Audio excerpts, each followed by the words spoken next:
All right. We good?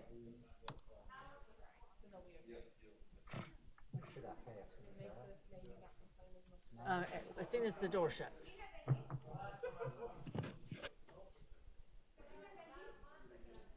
We good? All right.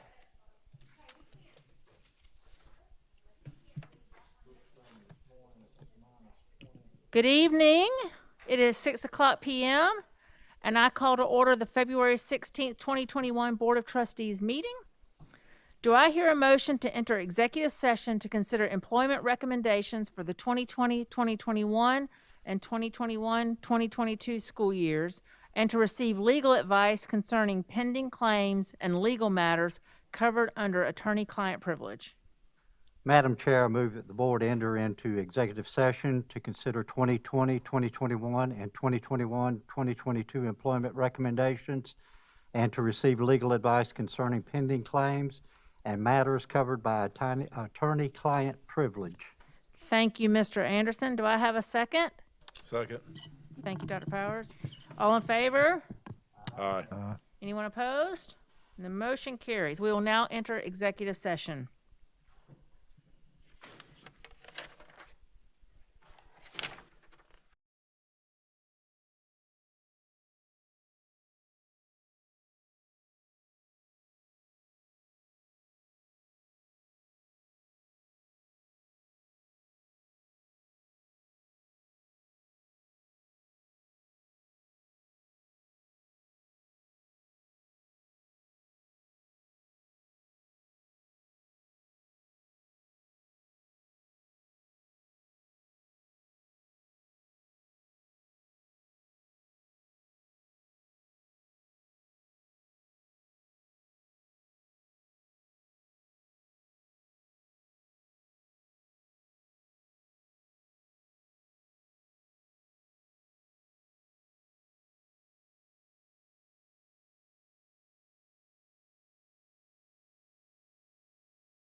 Mine's, yeah, second.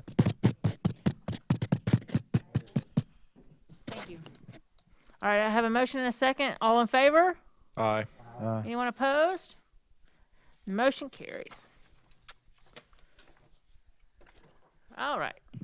I call to order the general session of the February 6th. Watch the meeting while observing social distancing guidelines. Do we have folks in the overflow room?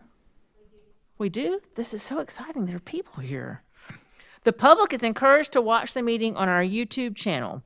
After the meeting, the district will follow its previously established process by posting a video of the meeting to the district's YouTube channel, Lex One video site, and our own website.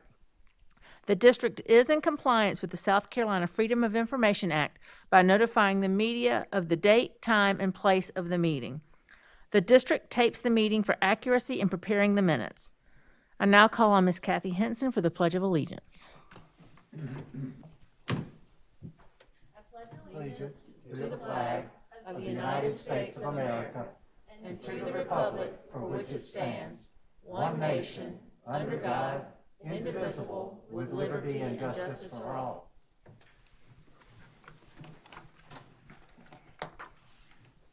All right. Do I hear a motion to approve the agenda as presented? So moved. Thank you, Dr. Powers. Is there a second? Second. Thank you, Mr. Anderson. All in favor, please say aye. Aye. Anyone opposed? Motion carries. Board members, you have received the minutes of the January 19th board meeting. Other than the corrections that have been received and made, are there any other corrections? Hearing none, the minutes will be accepted as presented. Do I hear a motion to approve one certified recommendation for the 2020-2021 school year? Madam Chair. I move that the board approve one certified recommendation for the 2020-2021 school year. Thank you, Mr. Oswald. Is there a second? Second. Thank you, Dr. Powers. All right, is there any discussion? All right, and we're still, Mr. Stacy, we're still filling folks for 2020-2021? That's excellent. Keep at it. All right, all in favor, board? Aye. Anyone opposed? All right, and the motion carries. Do I hear a motion to approve 28 certified recommendations for the 2021-2022 school year? Madam Chair, I move that the board approve 28 certified recommendations for the 2021-2022 school year. Thank you, Mr. Oswald. Is there a second? Second. Thank you, Dr. Powers. Is there any discussion? So how's that school year looking with respect to openings and retirements, and where are we shaping up?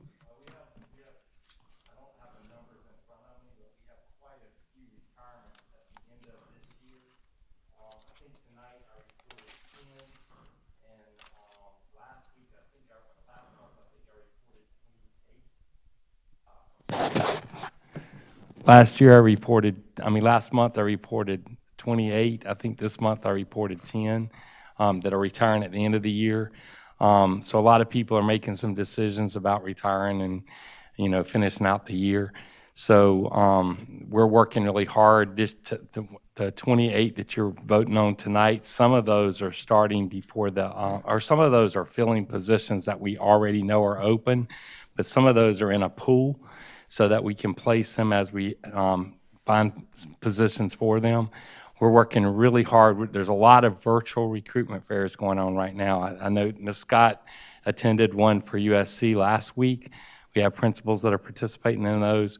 We've talked with the principals and encouraged them to do whatever they can to get people, some viable candidates up in front of us now. Many of our student teachers that are doing well, we're offering contracts for next year. So our goal is to really push to try to get, as many as 70 teachers in that pool if we can do that before the before contracts go out. Because once contracts go out, there's no transfers. Districts won't release teachers. And so then we spend the summer trying to find people. So we're trying to get in front of it. And then any feedback to us as a board for the teachers that are resigning or retiring? Is COVID playing a part of that, or is it just the natural evolution of? It's a combination. There are some COVID issues with some of the teachers resigning, especially the ones that are resigning this year before the year is out. We hear that quite often. But people are making, it's been a tough year for a lot of people. Anyone else? Any other discussion? All right, board, we have a motion and a second to approve 28 certified recommendations for the 2021-2022 school year. All in favor? Aye. Anyone opposed? All right, and the motion carries. Do I hear a motion to approve one administrative recommendation for the 2021-2022 school year? Madam Chair, I move that the board approve one administrative recommendation for the 2021-2022 school year. Thank you, Mr. Oswald. Is there a second? Second. Thank you, Mr. Anderson. All right, is there any discussion? Any questions? All right. Board, all in favor, please say aye. Aye. Anyone opposed? And the motion carries. All right. During executive session, the board did receive legal advice concerning pending claims and legal matters. This was for information only and no action is required. All right. All right, citizens' participation. We haven't had anyone here in several months, so this is so exciting to see folks here. So bear with me while I read our instructions. Lexington County School District 1's Board of Trustees solicits the advice and counsel of its citizens. To encourage this participation, the board provides a citizens' participation period during each of its regular monthly board meetings. In order to speak, you must be the parent or legal guardian of a student currently attending a Lexington District 1 school, a taxpayer residing in the Lexington District 1 attendance area, an employee of the district, or a student currently attending a Lexington District 1 school. You may comment on agenda items, school operations, policies, programs, or other matters. You may not speak about specific individuals, whether students or staff. We want to remind you that this meeting is being live streamed and that the recording of this meeting will be part of the public record in perpetuity. We want to give everyone who came tonight an opportunity to speak, and in order to do that, I will call on each speaker by name and ask you to approach the lectern at the back of the room.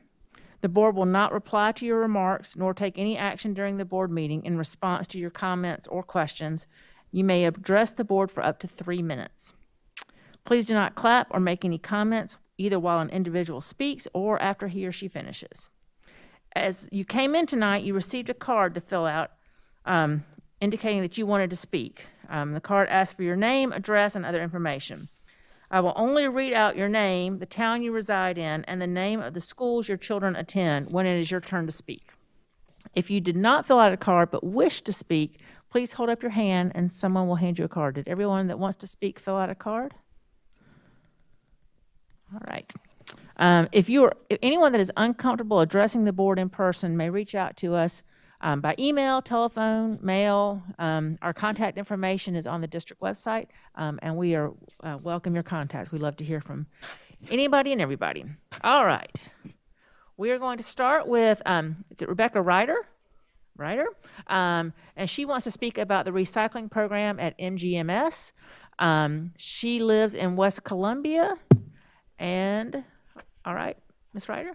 I'm Rebecca Ryder. I'm a 7th grade teacher at Meadow Glen Middle School. Our students would really just like to help be able to get a recycling contract. So my big question to take away today is, what can we do? What can Meadow Glen 7th grade students at Meadow Glen do? Is there a specific reason that our district isn't recycling? I've heard budget, and what can our 7th grade students do to kind of help with that?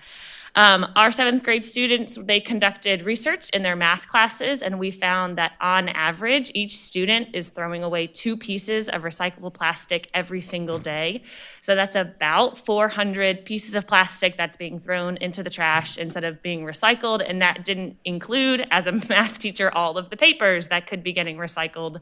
So the big question was, how much of that plastic is being put into the ocean? We are pushing our students to think about what can they do about the plastic problem, the plastic pollution problem. So we would just love your help in answering, helping our students figure out what they can do as well. All right. Thank you, Ms. Ryder. Appreciate that. I'm going to give this to Dr. Little, and we'll be in touch with you. Thank you very much. And thank you for helping our students understand their impact on the environment. All right, next we have Jeff Eichhorn. Did I get your name right? Close enough, thank you. He lives on Bar Road. His students attend River Bluff, and he wants to talk about the return to in-person high school. All right. Hello, as you mentioned, I'm the parent of a couple of high school age students in the district. I have some questions and comments on the district's response to COVID-19. First is communication. On your website, you're committed to open communication, but it has been since November that we've heard anything from this board or the superintendent about our response to COVID-19, what we're doing. Lots has changed, a lot of research has come out, and we've heard nothing from this group or the superintendent about how our plans are going to change. 3 days a week, our high school students across the district do not receive any instruction whatsoever.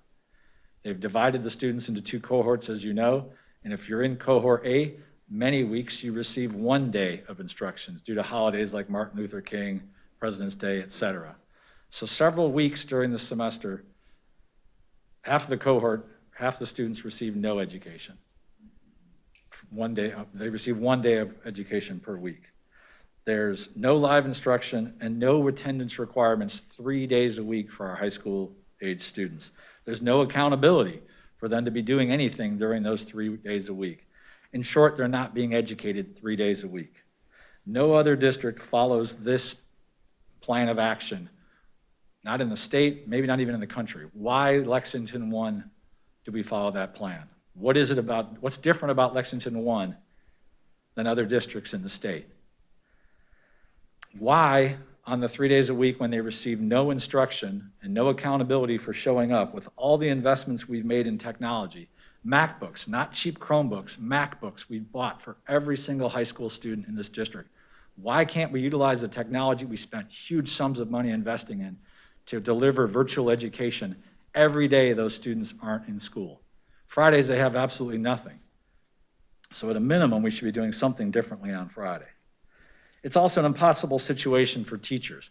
How, when they're repeating the lessons they delivered on Monday and Tuesday, on Wednesday and Thursday to the other half of the students, are they able to provide any instruction or any support to the students in the opposite cohort who are home and possibly trying to do some work for school? They can't. They can't be in 2 places at once. You're setting up your teachers for failure and you're setting up our students for failure. And why are we not celebrating and replicating the success of Charleston County School District, the second largest school district in the state? MUSC has been doing research on them since September when they returned to 5 days a week face-to-face instruction. There has been no documented case, according to MUSC's research, of child-to-teacher transmission in that district, the second largest district in the state, and minimal transmission between other students. MUSC concludes in their study that children are safer in school than they are in communities, even those communities with high rates of community spread. So I ask in conclusion, our high school students are struggling academically and emotionally. What are we doing to address those concerns? Your failure to address those concerns, the negative outcomes that result from those academic and emotional struggles, are your responsibility. Thank you. Thank you very much.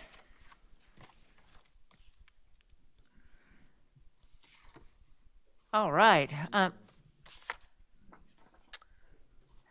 Next we have Debbie Hine. Is that correct? All right. I'm going to bring it close. I want to be heard. I'm going to piggyback on what Jeff Eichhorn just spoke about. Thank you. Does this work okay? Does this pick up okay on recording? Yep. Fabulous. First, it is good to see the board in action. It's good to see your picture to a real body. It's important that we're here face to face, like we want our children to be in school. I'm the parent of high school students in this district. Very good students. It pains me as a mother, it pains me to see what this board has put them through.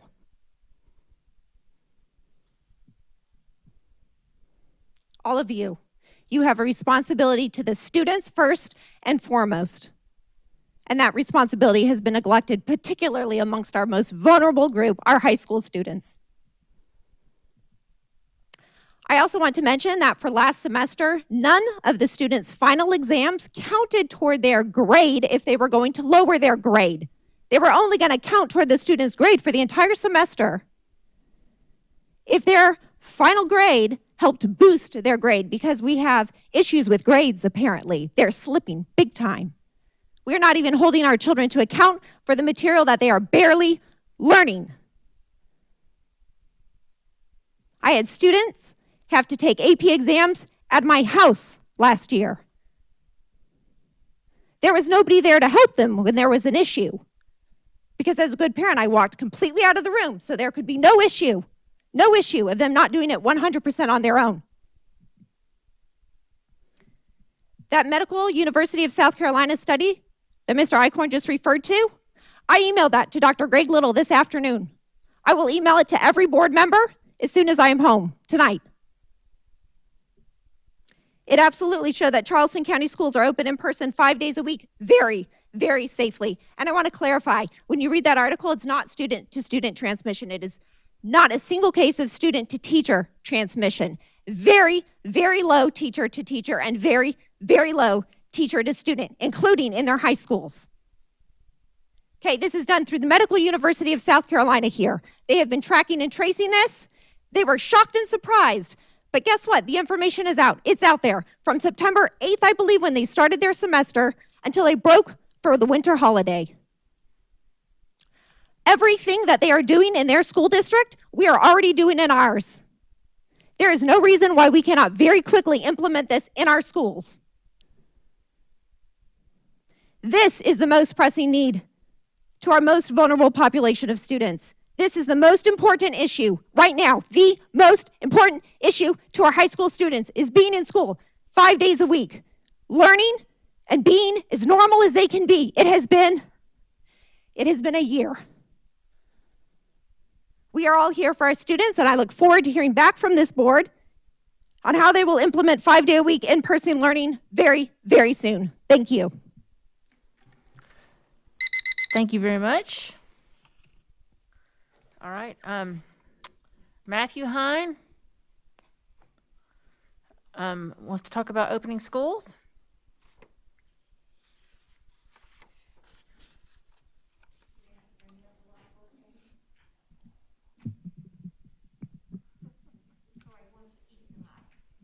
Sure. So I wasn't planning on speaking, so you get Jack Kerouac style stream of consciousness here, but I've got high school kids too, and it's devastating when I have a good student who's on the wrestling team tell me that school feels like a prison. I've sat in those classrooms. They literally have a plexiglass cage around them. I have students who eat lunch in these classrooms, okay? And they don't want certain foods packed in their lunch because they're embarrassed to chew chips in class, okay? I've had some chances to interact with some of the kids as a coach there, as a volunteer coach. And the brightest part of their day is after school when they can run around in masks at first and then later wrestle. Okay, it's heartbreaking. Like, these are good kids. Okay, I'm an idealist. Okay, I studied philosophy in school. And the whole purpose of this board is to speak for us. Okay, the reason that we're here is because we feel like we're not being heard. Okay, this is absolutely devastating. Okay, I worry about my son's mental health. I literally have to look him in the eye and talk to him. Are you doing okay? Is this working out for you? It's not right. You cannot put kids through this at this age. Okay, we're imploring you, we are begging you, we are asking you to please act. We can't. We have no power. We delegated all of our power to you. You have the power to do something. Okay, please. Do it. It's your responsibility. This is a lost generation. In fact, I talked to a parent today who works for a boss who's got a very good baseball player. His son is a senior this year. He's not even being recruited anymore because all of the college kids last year, they have an extra year. Colleges aren't even interested in athletes right now. It's ridiculous. This has to change. This entire generation right now is never going to forget this, okay? And it needs to get fixed. It's just disappointing, okay? Please, do something. We can't. We just had elections. We just put you all back up here. Okay? Please. That's all I can ask. If you don't, nobody else will. Thank you. Thank you very much. All right, Allison Chavis? Aaron Chavis? I'm sorry, Aaron Chavis? Yes, you don't look like an Allison. Thank you, Aaron. Mr. Chavis has students at Gilbert High School. As well, I didn't prepare anything. I want to piggyback on what they said as well from both my daughters, I think need to be back in public school. We've taken away so much. Can't get sidetracked with it. We've taken so much from our kids. I mean, what I grew up with, my memories of high school, they are losing into something that's no more than a cold virus. I've looked at the numbers myself, and I'm sick and tired of watching everybody be scared. For over a year, we've been wearing masks, and everybody's tried to do what they can, but the numbers still climbed right up until the day of the election, and they started coming down. We've got to change what we're doing for these kids to save what little bit of memories they're gonna have to enjoy with their friends and what we had as kids. I wasn't even gonna talk about this. My wife and I have started noticing some changes in Gilbert's mascot, logos, and different things being used in Gilbert. And I know the climate nowadays across the country, with the Atlanta Braves, the Redskins, people changing mascots, our emblems, stuff on uniforms. I just want a little bit of changes here and there, everywhere. I just want to save our Indian at Gilbert High School. I understand there's a political climate to change stuff, but this isn't derogatory. We've been told it's not going to change. Every year, something a little bit here and there has changed or taken away. We just want to make sure it's kind of pale in comparison to everybody else that come before me. But we have over 1,000 signatures on my wife has put together a petition to try to save our Indian. A lot of people who aren't from here may be on this board. It means a lot to us. Small town, small values, we want to keep it. We want to keep our kids in school, and we want to leave our mascot and our Indian at Gilbert, please. Just making sure that everybody knows that we do pay attention. I've been asleep for a long time. After I graduated, I have kids now, and me and my wife and other people are awake.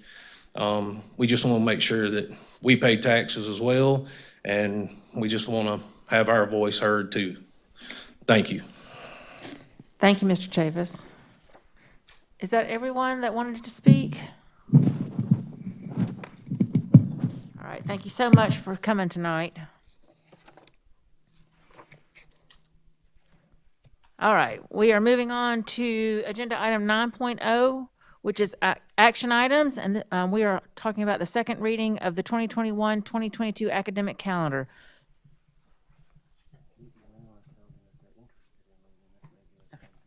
If you would like to leave, you are welcome to at this time. If you want to stay, we would love to have you stay, but I'm giving you permission to leave if you want to, with no judgment. Thank you so much for coming tonight. Come back next month. We'll save you a seat.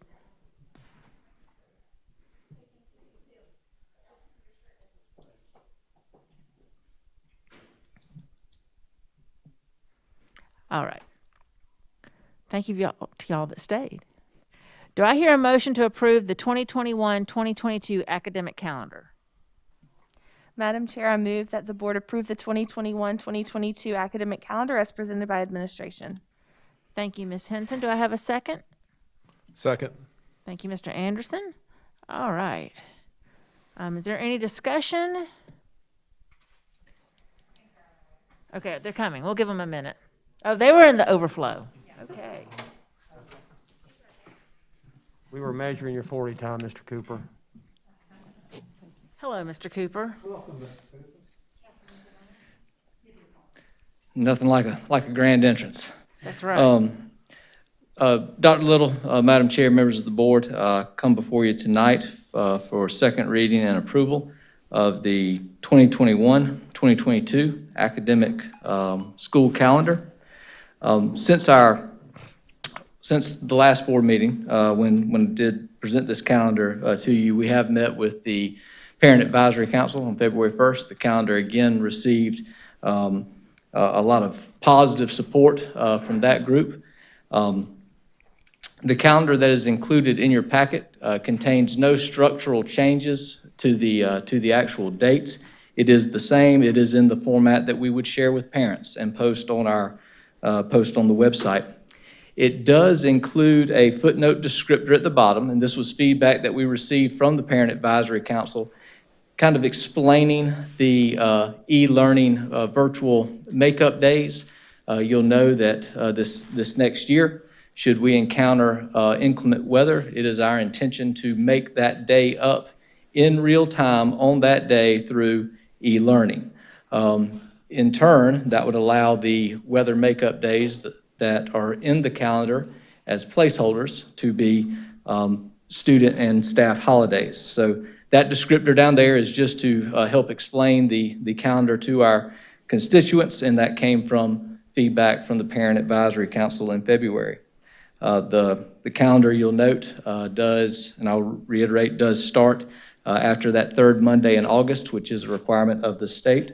It is reasonably balanced, a 92, 88-day calendar that does switch semesters at the Martin Luther King holiday weekend. We do have the traditional breaks in the calendar, 3 days at Thanksgiving, the 2 full weeks at Christmas, a week at spring break that does encapsulate Good Friday.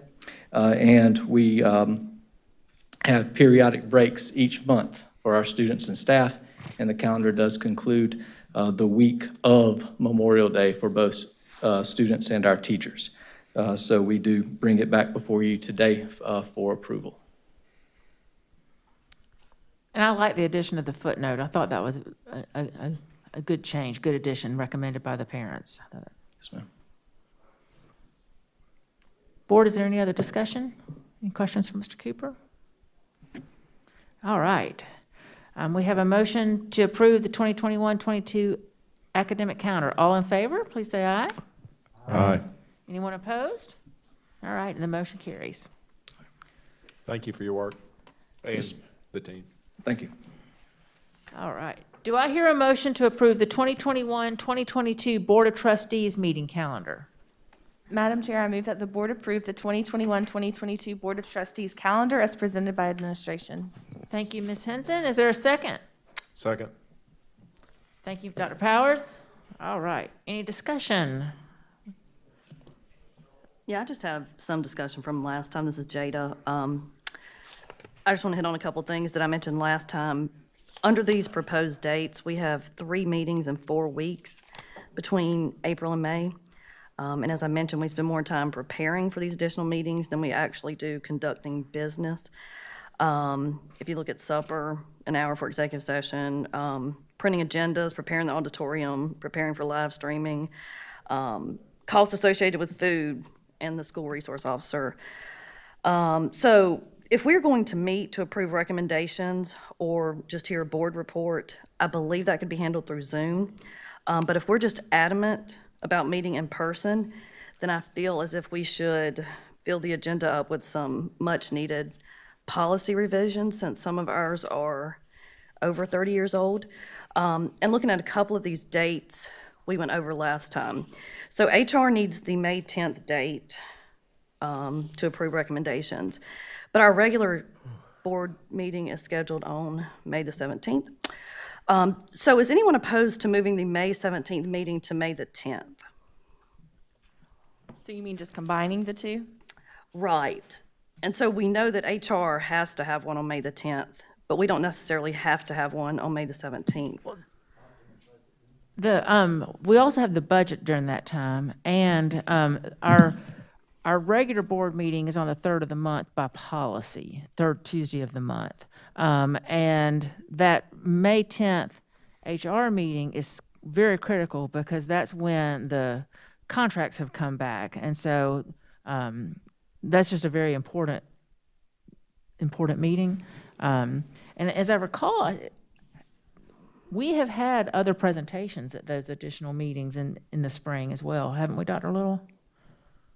I think it just depended, of course, last year, of course, we were in the middle of the pandemic, and so we were. Right, we were last year doing was an that as well. aberration, right. And what I would say is I have enjoyed, I guess it's been 4 years now. Prior to that, we were having these called meetings the week prior, and I just know my life with family and work, it's hard to schedule a meeting even a week or 2 weeks in advance. And I don't want to speak to the other members of the board, but I've enjoyed scheduling two, and then if we don't need it, we cancel it. That's right. That's what we've done. That is what we've done in the past. We have it scheduled. If it didn't seem to be needed, we just canceled it, so. But I think we may have canceled one, but it's because a couple of board members had planned a trip to Washington. I know that was one of them.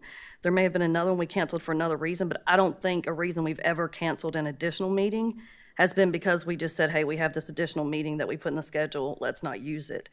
So I guess the question here for administration would be, this May the 17th meeting, I mean, is there something going on here that we absolutely have to have this meeting on May the 17th and it couldn't be moved to May the 10th?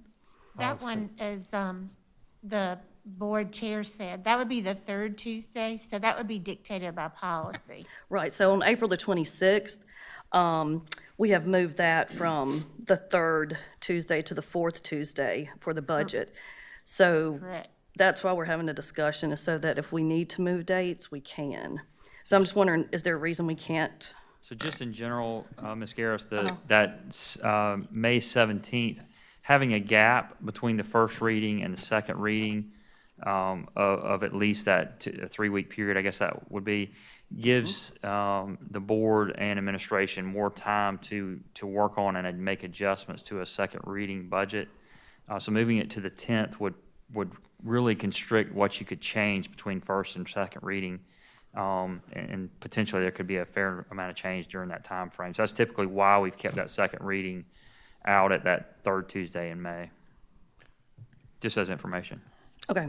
Ms. Garris, maybe what I may be reading into this, but I think what you're kind of hitting on is active versus passive management of your calendar. And that passively, if we just set these in motion and never look at them again, we just fill them up for the sake of filling them up. Whereas opposed to active being, yes, we have put these placeholders in place, but as we look through the business of the school district and look through the business that needs to occur, if there's a reason to not do it, well, then why do it? And I think maybe what you're hitting on is that we manage our calendar more passively than we do actively. I would agree that you don't meet for the sake of meeting. I think if it is a procedural kind of vote that would significantly impact HR, then yes, I think it needs to occur. Do I think it can occur virtually? Absolutely. So to me, that's probably part and parcel to the actual schedule. So I don't have a problem putting a passive calendar together as long as we actively manage it throughout the year. And I think that kind of falls the responsibility of all of us, quite frankly.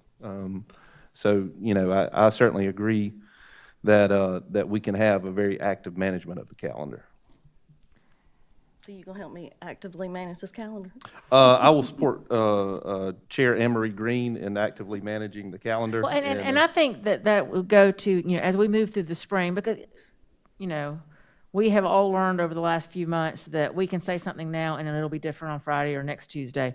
And that maybe what we do as we move into the spring is we evaluate at the March meeting, looking at, we'll see clearer into April and May, talking with administration, what do these agendas look like? What do these meetings look like? And take that active management role. Personally, I think that the HR meeting, one of the most important things we do is approve certified vacancies. Yes. And especially with this employment crunch and teacher shortage, and if, we got to grab these folks up as quickly as we can. So if We need we've got to adults make in the room in our classroom. schedules to come and do that, I think that that's a priority. But yeah, I'm all for active calendar management, but I think that's kind of something that we do as a team, so. Okay. Any other And conversation? we don't need to be in adherence from any of the certified or administrative positions securing them. So that's the other thing, again, because we'll lose people if the leadership team can't get to us, Dr. Little can't get to us. Right. There's no reason also, I mean, if that ever comes up, that we could not meet through Zoom as we have in the past. If there's something that needs our approval right away. But we haven't had a meeting where we all met through Zoom. We had a meeting where a few folks came in through Zoom, but we still had all the resources here and several board members were present. We just had some that, in the interest of social distancing, chose not to attend. So we've never had a fully Zoom board meeting. So that would be new. Okay. Any other discussion, board? So can this be something we put on the agenda for later, when we get closer to these meetings? Like in September, we have two, the 7th and the 21st. Just reevaluating the need for Right, those meetings? reevaluating the Sure, we dates. can put a placeholder out for there. I think that's a good idea. But what you're saying, just to say it back so I understand, is that we would approve these as is, but then what we would do is closer to, at the end of the summer, it wouldn't be me after all, but at the end of the summer, you would reevaluate what you would need in September, correct? Correct. That's right. Okay. Anything else? Okay. All right. We have a motion and a second to approve the 2021-2022 Board of Trustees meeting calendar. All in favor, please say aye. Aye. Anyone opposed? All right, the motion carries. Okay. All right, 9.3, second reading. We tabled the second reading of policy GCF and GCFR professional staff hiring during January's board meeting. Do I hear a motion to take this back from the table? Madam Chair, going off script a little bit, I move that we table the motion before the board, continue tabling of the motion before the board, in lieu of the development of an ad hoc committee to formulate the policy revision of GCF and GCFR. This committee will be comprised of 3 board members nominated by the board chair and approved by the board to consist of not more than 1 board officer.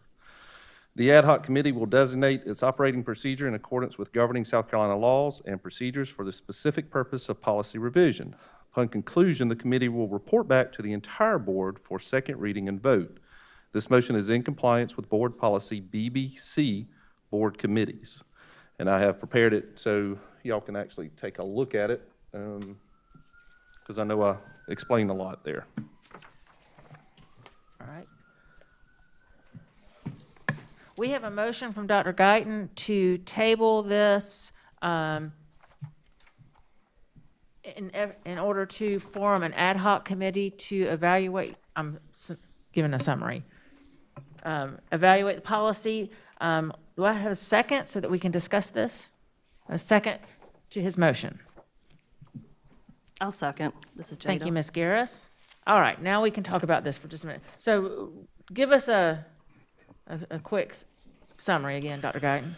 So as we, for whatever reason, this policy has kind of spurred a lot of conversation, which I think has been very helpful, quite frankly. I think it has engaged us as a board. But what I think it unfortunately creates is a clunkiness about the way in which we develop approve policy. One of our governing orders is for policy development. And sometimes that means that we have to be boots on the ground. We have to better understand all sides of the policy that we're attempting to develop.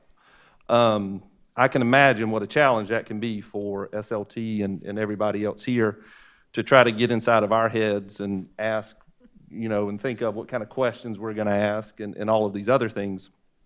And so for me, this is an opportunity for us to because we're under no time crunch here. This is a chance for us to walk through a policy development that would be board-driven, that would include key stakeholders, that would include members of SLT, would include whatever departments may be involved, and would allow us to better fully develop and understand a policy. Because the last thing we want to do is create bureaucracy for the sake of creating bureaucracy. We want to marry the practice of the business of the school district with the policy. And I'll be quite frank, sometimes I understand that and sometimes I don't. And this would be one of those situations where I would like to better understand so that we could implement an effective policy. Does anyone have any questions for Dr. Guyton about this? Are y'all clear about what he has proposed? Yeah. I guess my question is for Mr. Stacy and Dr. Little. Is there any need, because obviously this policy we've been talking about for a couple cycles, is there any operational need of not approving this policy tonight that we put at risk? No, sir, because we just continue to operate under the existing policy. Okay, so we don't feel like there's any risk not moving forward? No, Okay. sir. Okay. So we have a motion and a second to table the policy and create, do we want to do that in the same motion and create the ad hoc committee? No, I think we have to do those separate, don't we? Okay.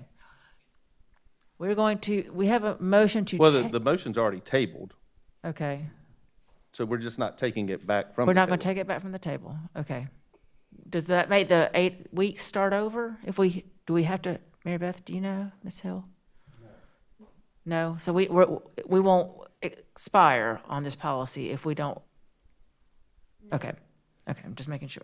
Okay. So the motion is to create the ad hoc committee to evaluate the policy. Is that correct? Am I right, Dr. Guyton? Yes. Okay, all right. We have a motion and this is new territory. I'm figuring this out. It's all good. We're doing this together. Thank you for bearing with me. So we have a motion and a second to create an ad hoc committee for the purpose of really analyzing and constructing this policy in a better way. So according to the language that Dr. Guyton has provided. All in favor, please say aye. Aye. Aye. Aye. Okay. Thank you. Anyone opposed? Thank you. All right, the motion carries. Okay, so we will figure out the members of this ad hoc committee and nominate them at the next meeting, or would you like to, should we do that now? I'm not prepared to do that at this point in time. I think that we should wait. I don't know that we can. Okay, all right. Okay, so, board members, if you are interested in serving on this committee, this ad hoc policy design committee, please let me know, and we will work on getting a slate of committee members together before the March meeting. And Madam Chair, I don't think that requires board vote once to establish. You've established the committee, so to create the members, I don't think you would have to do that at a board meeting.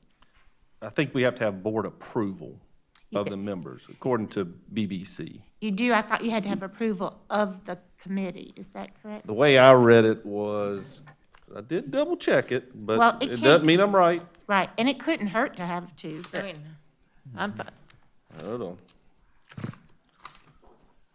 I do the same thing when I'm at work and I don't know what I'm looking at on a kid. I'll run out and tell them, hold on, and I'm actually out looking at Google. That's a joke, everybody. I don't really do that. That I admit to.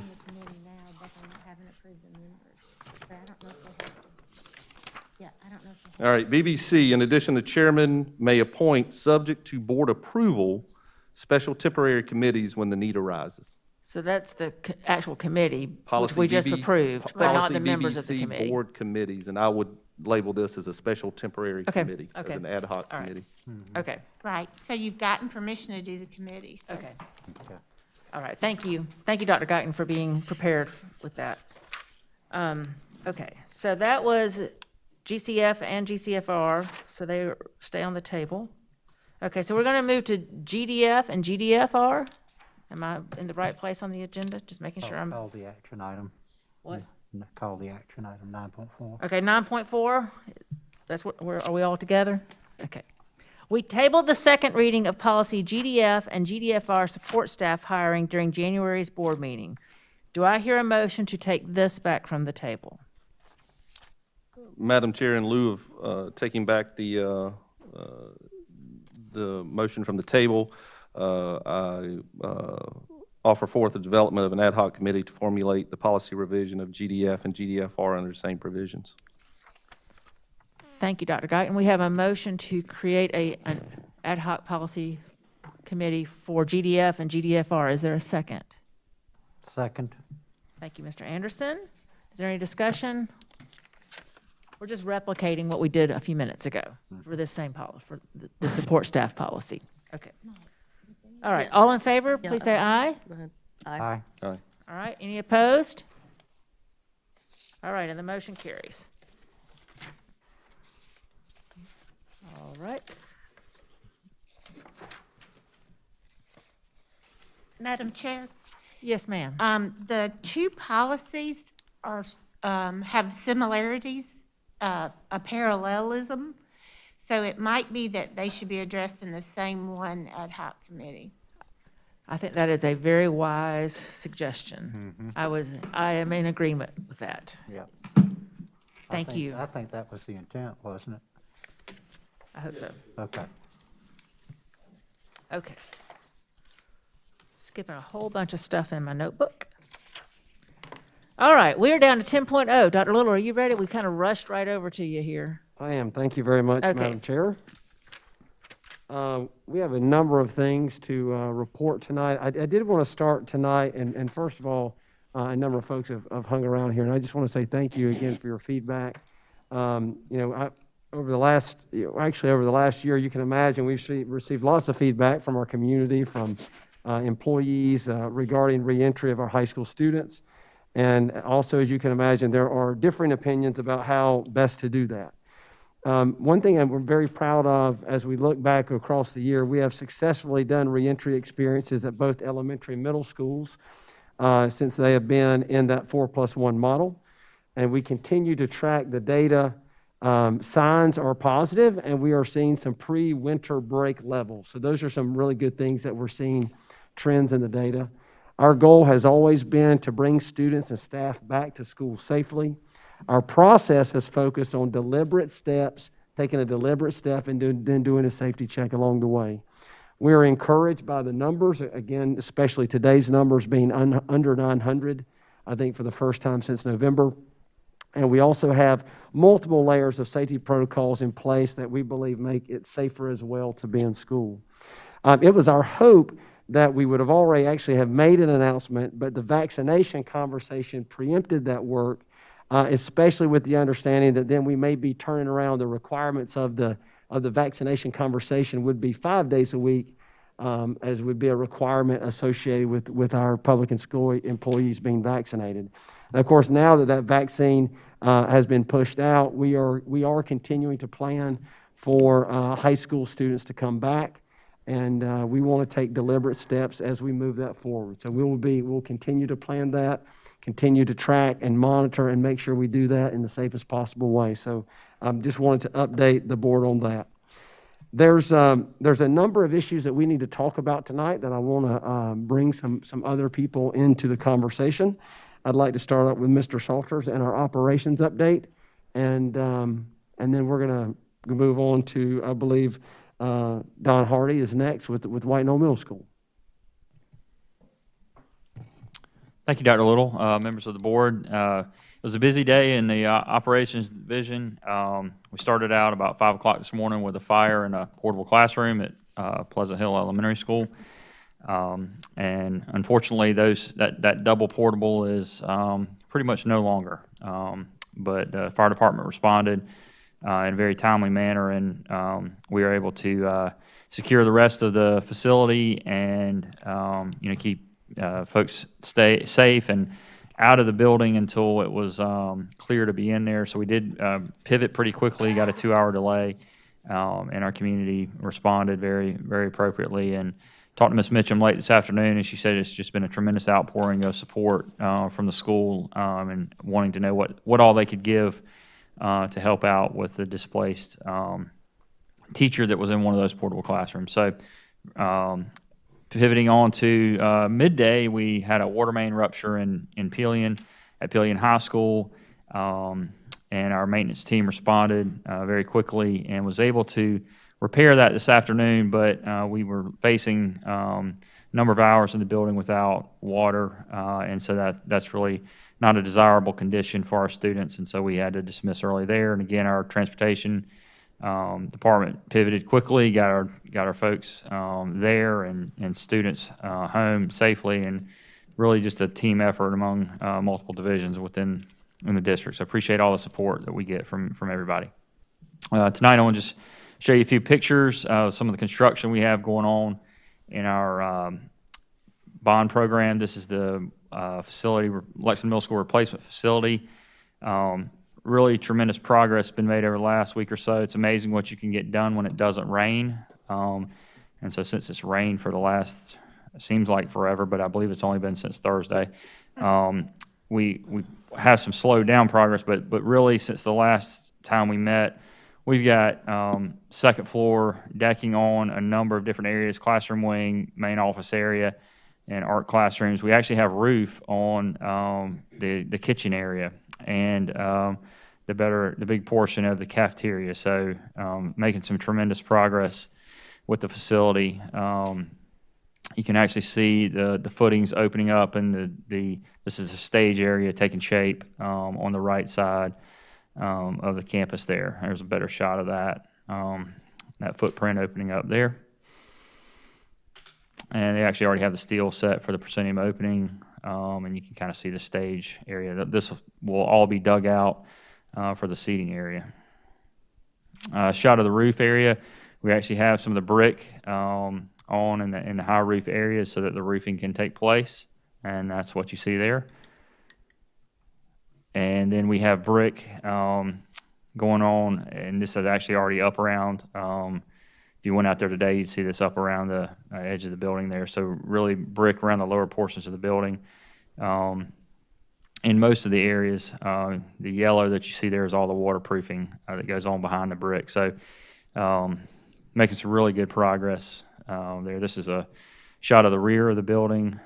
This will be where the bus drop-off area is. So this is kind of looking back at the mechanical yard and back at the cafeteria, kitchen area. And you're actually looking into the library. So this will be the main library area here, and big window structures here. And that's the main stairwell. Has been set and poured.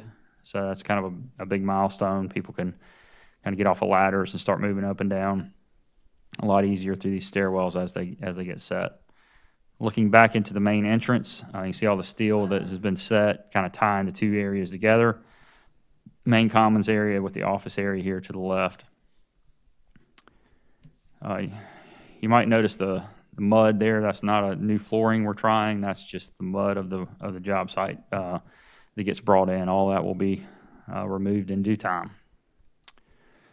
This is a look on the first floor classroom wing. Really the thing to highlight here is all the mechanical ductwork is in place, sprinkler systems are in place, cable tray is in place, electrical rough ends are done. So really great progress by our subcontractors and contractor there on getting those things moving forward. Opening date is still January of 2022? So we're actually looking at the school will probably be ready by then. But the road probably will not be. Yeah. So we're really probably looking at an August move-in.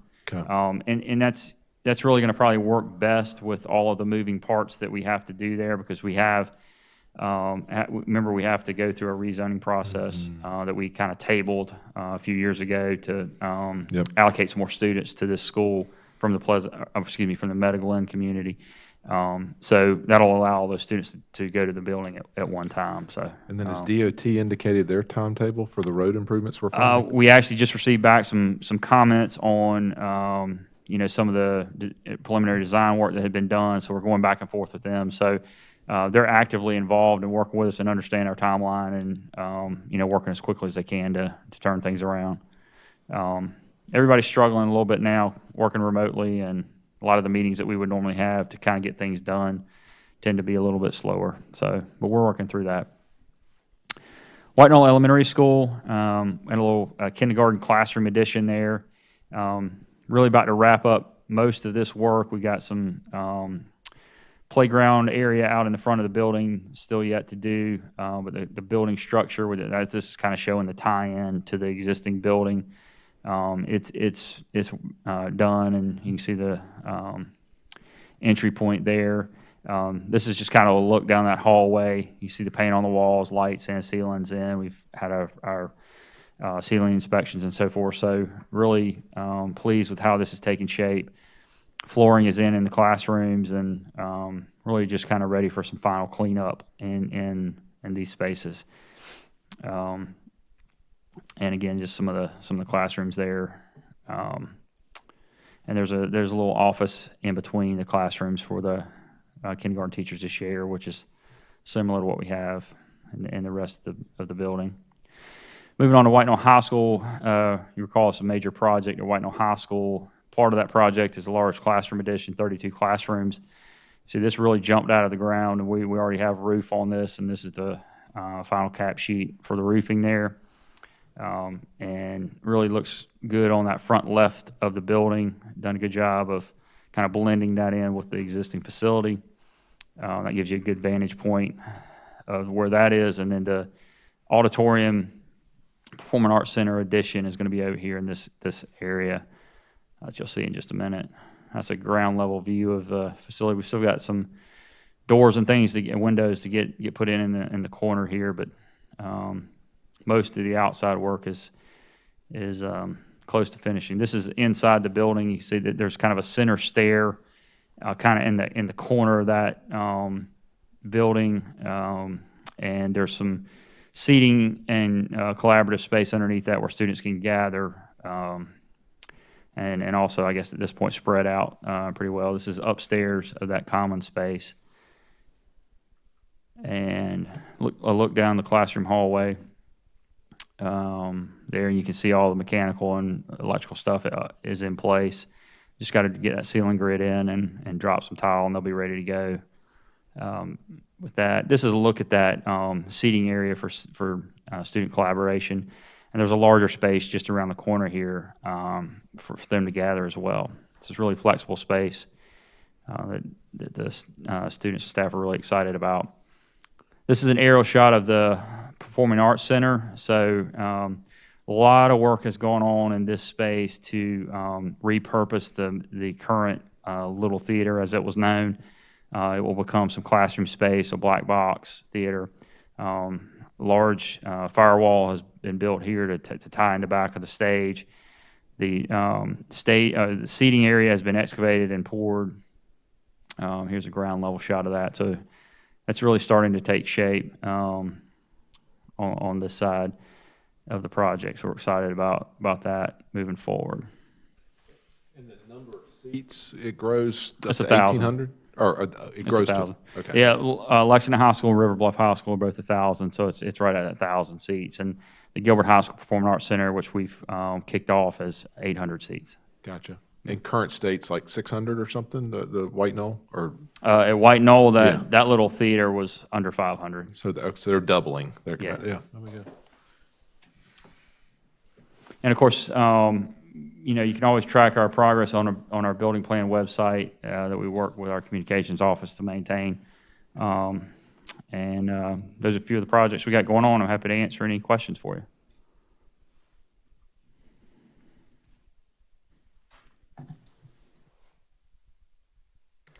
All right, thank you very much. I'd like to have Don Hardy, if you would come forward, please, and give us an update on White Knoll Middle School.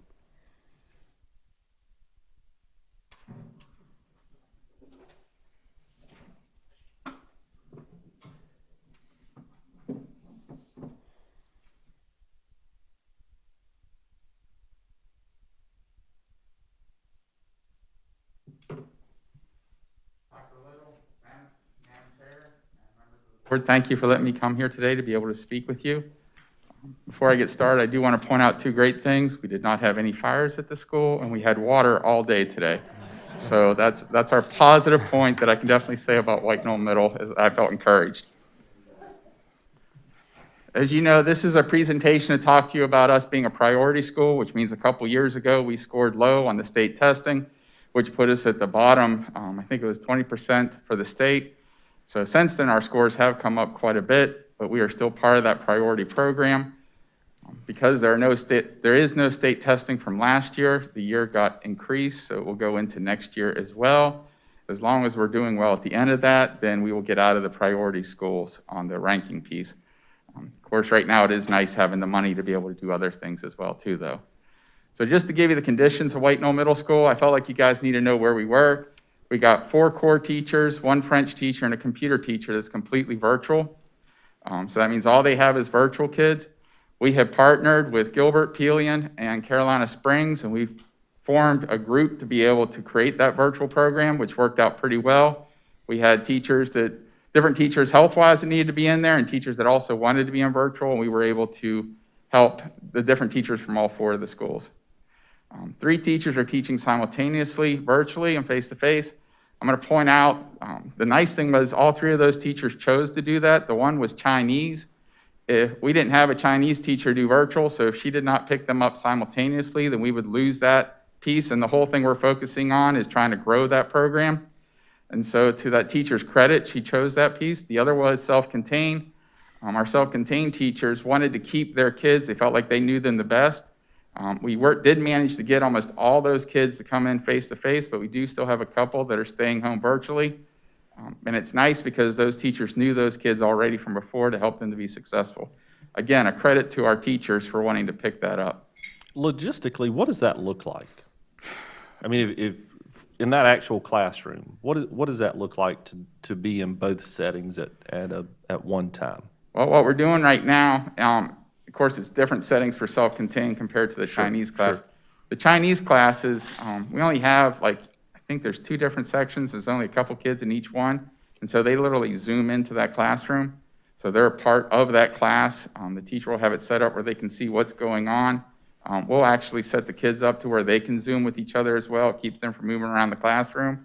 And they're able to communicate with that way. And it's working pretty well so far with that piece. Of course, you know, the big piece with foreign language, the more you get them to talk. I cannot credit our world language more than, they are amazing. Been in several districts. I have never seen a world language be so organized in the way it helps kids to be able to learn and assess the kids. Excellent feedback. The kids know what they're doing, but you can't do any of that if you don't get to see them speaking and hear them speaking. And so that's where we bring that Zoom piece in so that the teacher can do all that part and do the constant assessment and feedback that they get. Again, I give credit to the Chinese teachers, done an excellent job. The self-contained teachers, what they end up doing is teaching a lesson, and then they individualize with those kids as they break them out. They might use aids to do different things like that, but they get to be part of that small group as well. So it's not like a live feed camera, like a live stream. This is more through like a Zoom platform or something like that that's going on simultaneously. Yes, we communicate back and forth. Okay, thank you.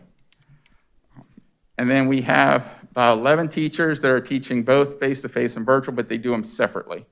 So to give you an idea, we have a 6th grade team that does 2 virtual sections and then do 2 face-to-face sections. I gave my staff a chance to vote.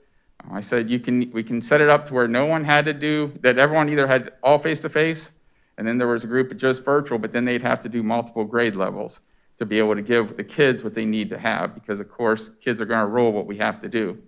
And the teachers chose that they felt it would be a lot easier to teach the same grade level, but 1 virtual, 1 face-to-face in the sections. So that's why we ended up doing that. And so far, that's worked out pretty well with that piece. Of course, they don't have just their kids. We are partnered again with the 3 other schools, so they'll have some other kids on that piece.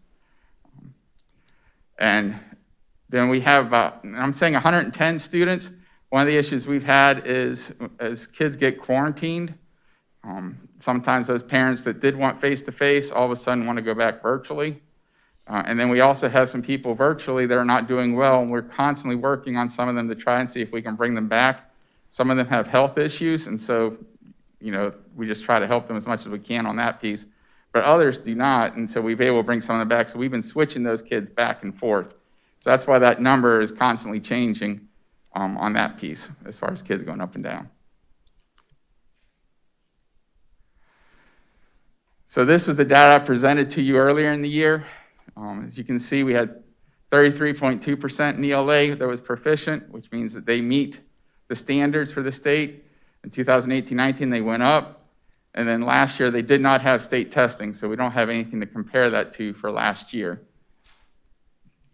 This year, we did STAR testing at the beginning of the year. We had 39.7 pass. We did drop down to 35.9 right before Christmas, which unfortunately is a normal thing sometimes for that to drop right around that Christmas time.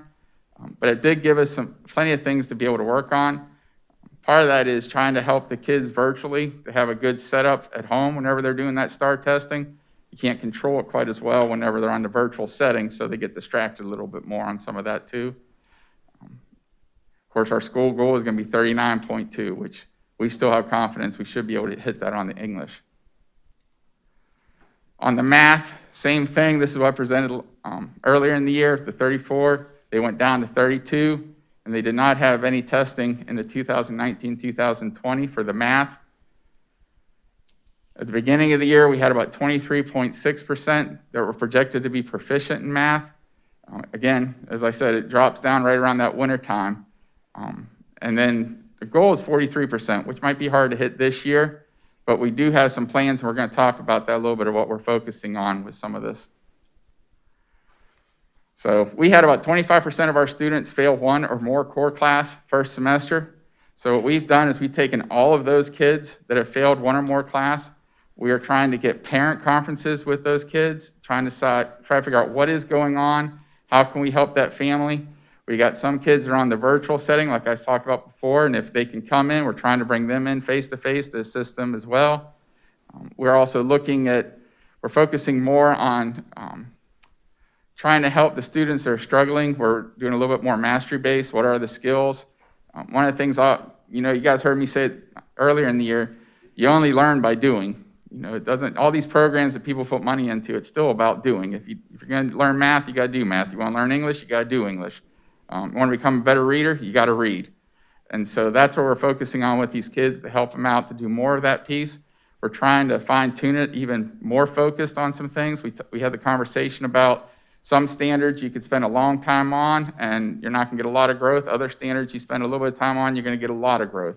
And so we're trying to be very purposeful in what we're focusing on with those students.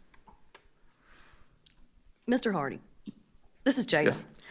In that last slide, you're working on bringing back virtual students not participating in face-to-face instruction. What does that look like? Do you have students that you want to bring back and they don't want to come back? Or do you have students you just, I don't understand. Well, we got some students in the virtual realm that are not logging on. They're not coming to the computer, they're not logging on. We're trying hard, we've been communicating. And so we're trying to get with those parents to find out, A, why are they virtual? Are they virtual because of health reasons? If they're virtual because of health reasons and they can't come in, then we're trying to work with them to help their kids become more disciplined, to be able to get into the realm of logging on and doing work, because we can't teach them if they don't log in. And then if it's not for health reasons, we've been working with the parents to convince them of a better reason to be able to come back face-to-face, which we've actually done. About 20, 25 kids, I'd probably say in the last month and a half, we've been able to bring back that we're not doing anything on the virtual realm, that we've been able to get into the classroom. Okay, so do you have a waiting list for those kids? We do, but we do a pretty good job. Like right now, I'd probably say the longest someone's been on the waiting list at the moment's been about a week. So we've been able to figure out ways to get those kids in here. We've been pretty fortunate, and that's where I was talking about, like if someone, like I'm thinking about a family right now that their kid got quarantined back to back, where they got quarantined, came back for about 4 or 5 days, went quarantine again. The parents decided they wanted to go virtual. Well, it just so happens we had a family that wanted to come face to face. So we were able to switch those kids out so we can keep our numbers balanced in the virtual and face to face realm. Okay, thank you. You're welcome. Well, of course, because like we tell everyone, it's the student's best interest. So whatever we can do, we're going to try to find a way to make it happen.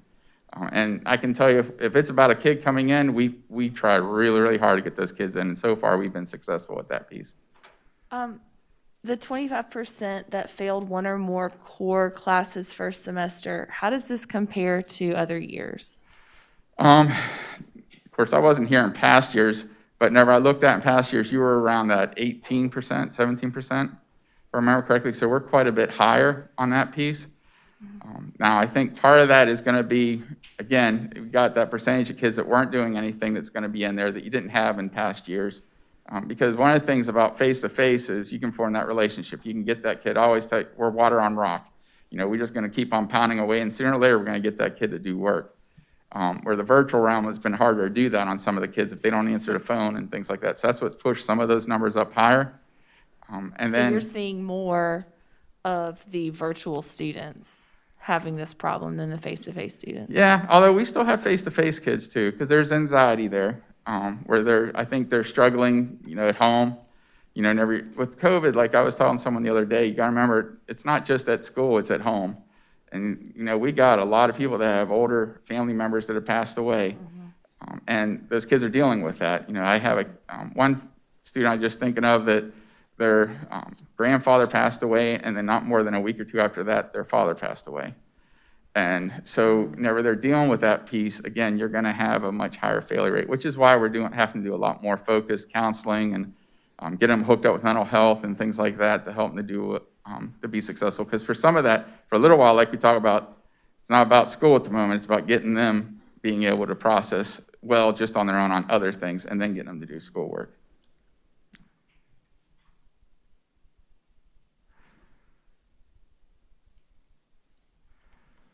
So like I said, we're going to do some focused counseling. We've already been doing that. The counselors have been working extremely hard with meeting with these kids, doing virtual meetings. Some cases even going out to meet with them. The counselors as well are encouraging them, if they're not doing well in the virtual realm, to get them into the school setting. And then, of course, we're doing positive reinforcement. We start off every class with positive reinforcement. So we always talk about good things, what's going on, what went well, because we want to make for sure in that classroom we have a positive setting with them. We are working on our student engagement model. It's the I do, we do, you do. It's where the teacher's going to model it, then they're going to get the class to do it, and then the students are going to practice it on their own. And so the goal is to get the kids more involved with and taking responsibility of their learning as they're doing this. Since you guys heard me say earlier, we got kids that have been quarantined because whenever a kid gets COVID, if you have people that were within that 6 foot for 15 minutes or longer, they're going to get quarantined. So some of the things we've been working on is we have them zoom into the classroom. And that would be a setting where you're going to have online, you're going to have face-to-face learning, and you're going to have virtual learning going on as well. The kids have the option to do that Zoom. Now, they also can work through Schoology or Google Classroom as well, but we give them the option to go ahead and see the Zoom. For some settings, the teachers will also record what they're doing on their model so that the kids can see that model again to help them to be able to be successful on that part. Fridays, we are focusing hard on our struggling students, of course, reinforcing what the kids doing well.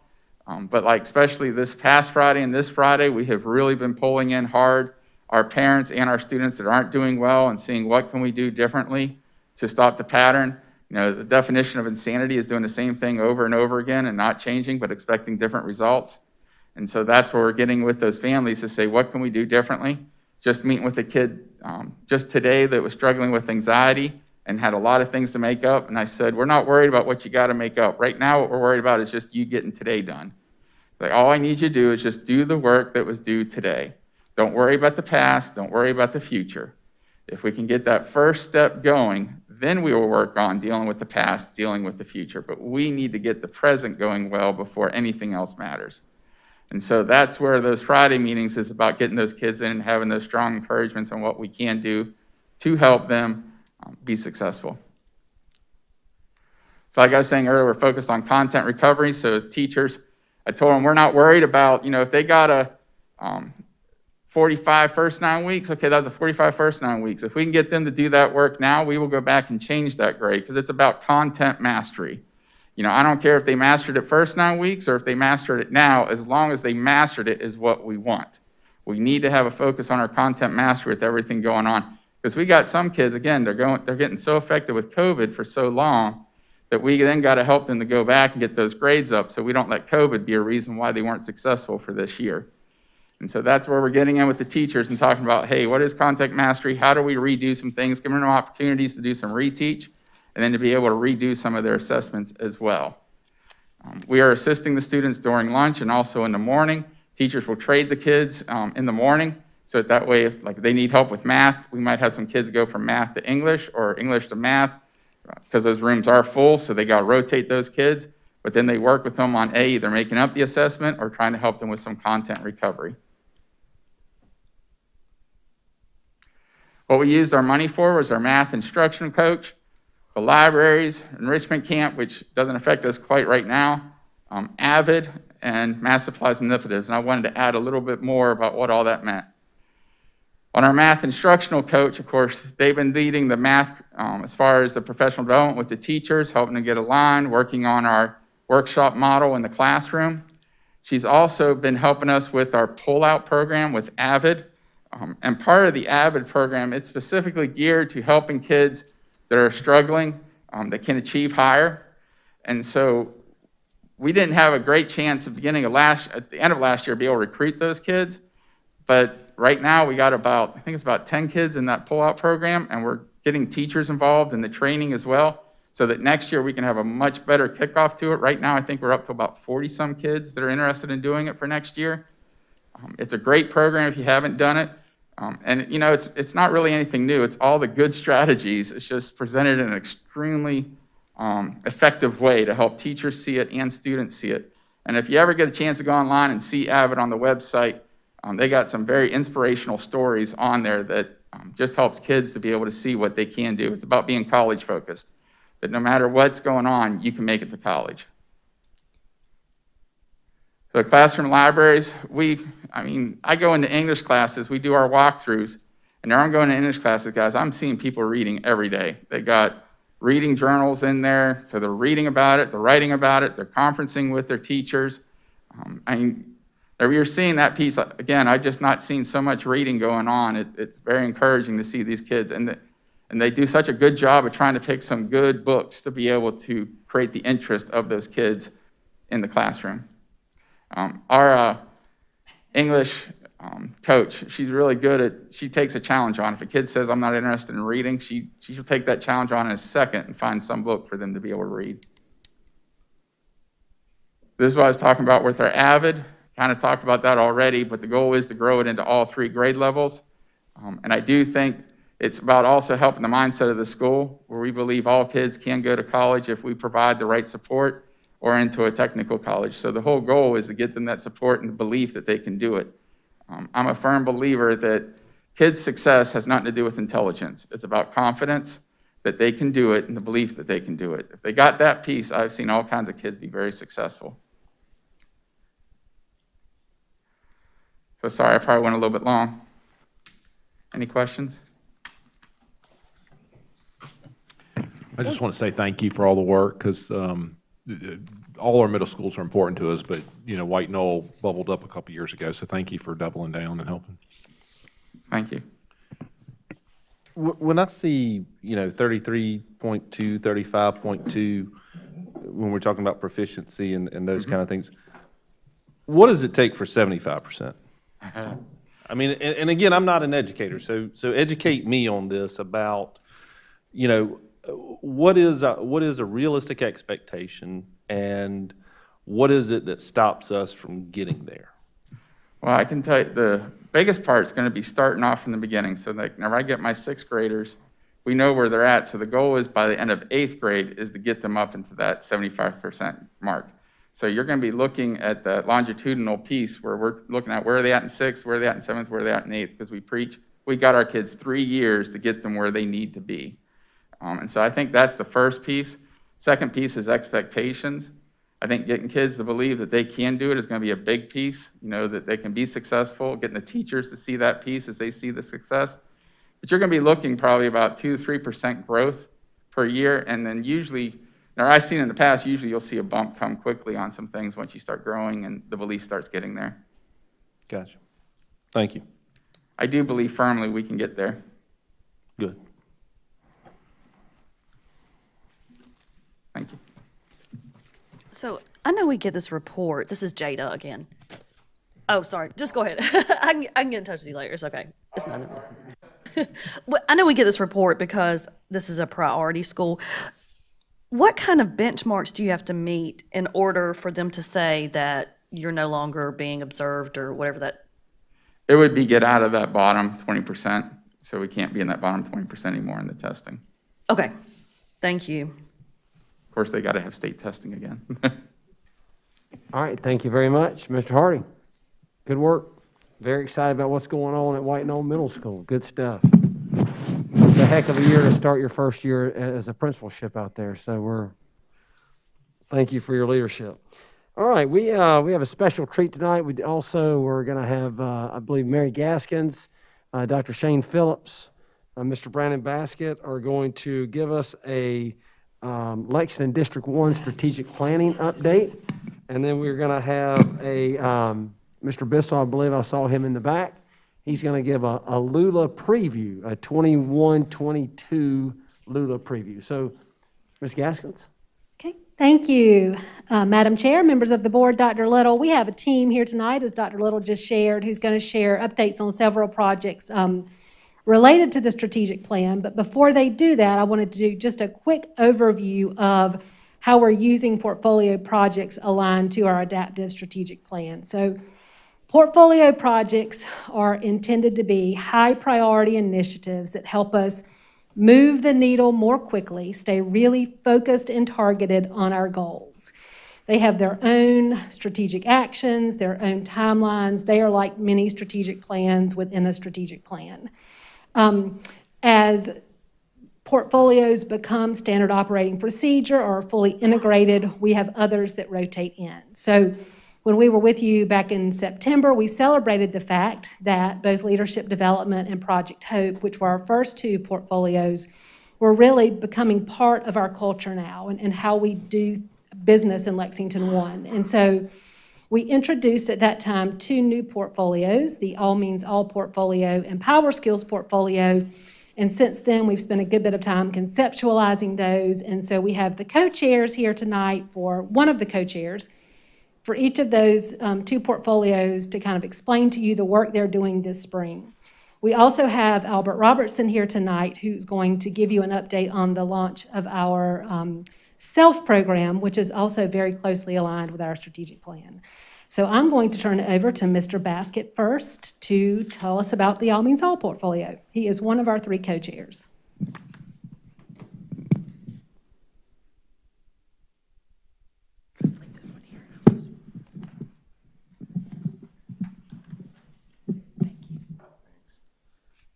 Good evening.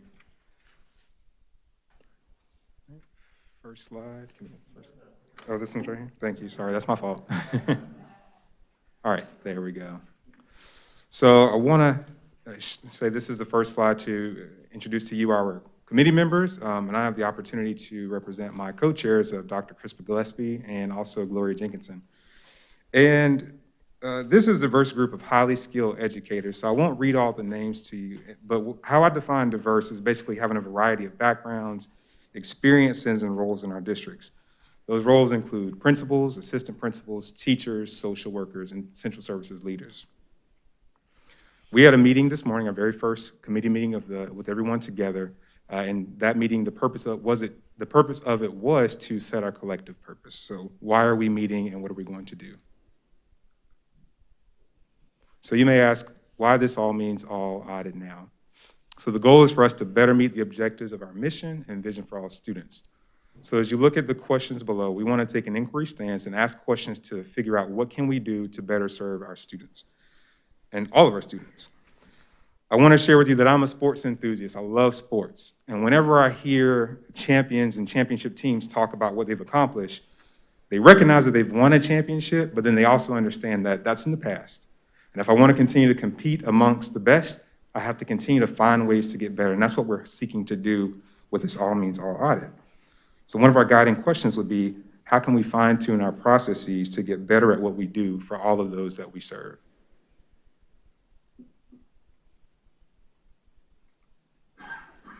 So what is this audit? This audit is going to be a process that helps Lexington I continue to be one of the most dynamic and high-quality districts in the state of South Carolina. So that process is going to lead us through data collection, data organization, and then being able to recommend action steps based on all the things we've interpreted, how we can get better as a district. And it's not that we are not doing things well. Once again, if we think about being a champion for students and doing things, and think about excellence being a moving target, we want to continue to meet the mark, and we have to be able to commit to a process that allows us to do that. So another thing I'll share with you is that I have a prior experience as a basketball coach. And one thing we did in basketball, I was an assistant varsity coach when I was in Newberry County, is that even if we had the best game of the season or we were having a fantastic year, we always had film that we uploaded every night after a game, and we prepared to watch that film to see what do we do well, what do we not do as well, and how do we learn from that to implement in practice. You get it in practice, and then once you get to practice, you're prepared for that next game. I kind of think about it in the same sense of that's what we're doing for Lexington I with this process, is that we're looking at what are we doing really well, where can we improve, how do we put all that together to implement it, and then continue to meet that moving target of excellence.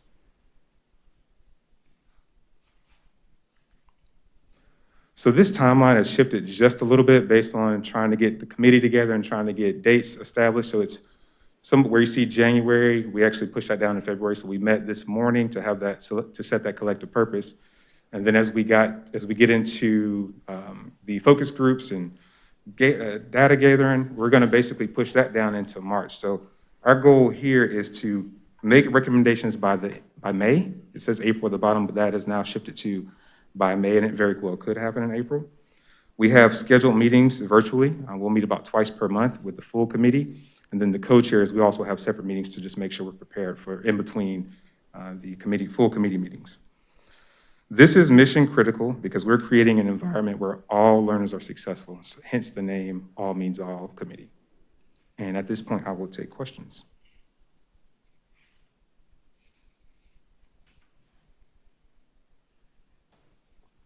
Thank you very much, Mr. Baskett. We appreciate that clear and concise explanation of our All Means All portfolio. We're very excited about engaging in that work.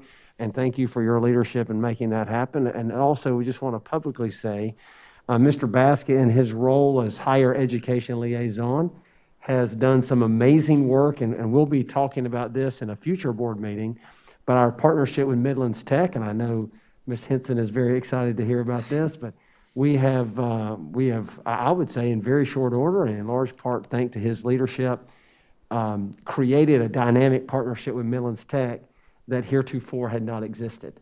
And so we're gonna brag on that in the next couple of months as well. So thank you, Mr. Baskett. We appreciate that your work and all the support you're giving our children.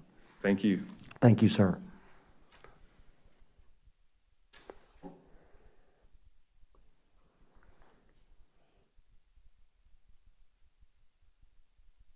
And welcome back, Dr. Phillips. We're glad to have you here tonight. Thank you, Madam Chair, members of the board, Dr. Little.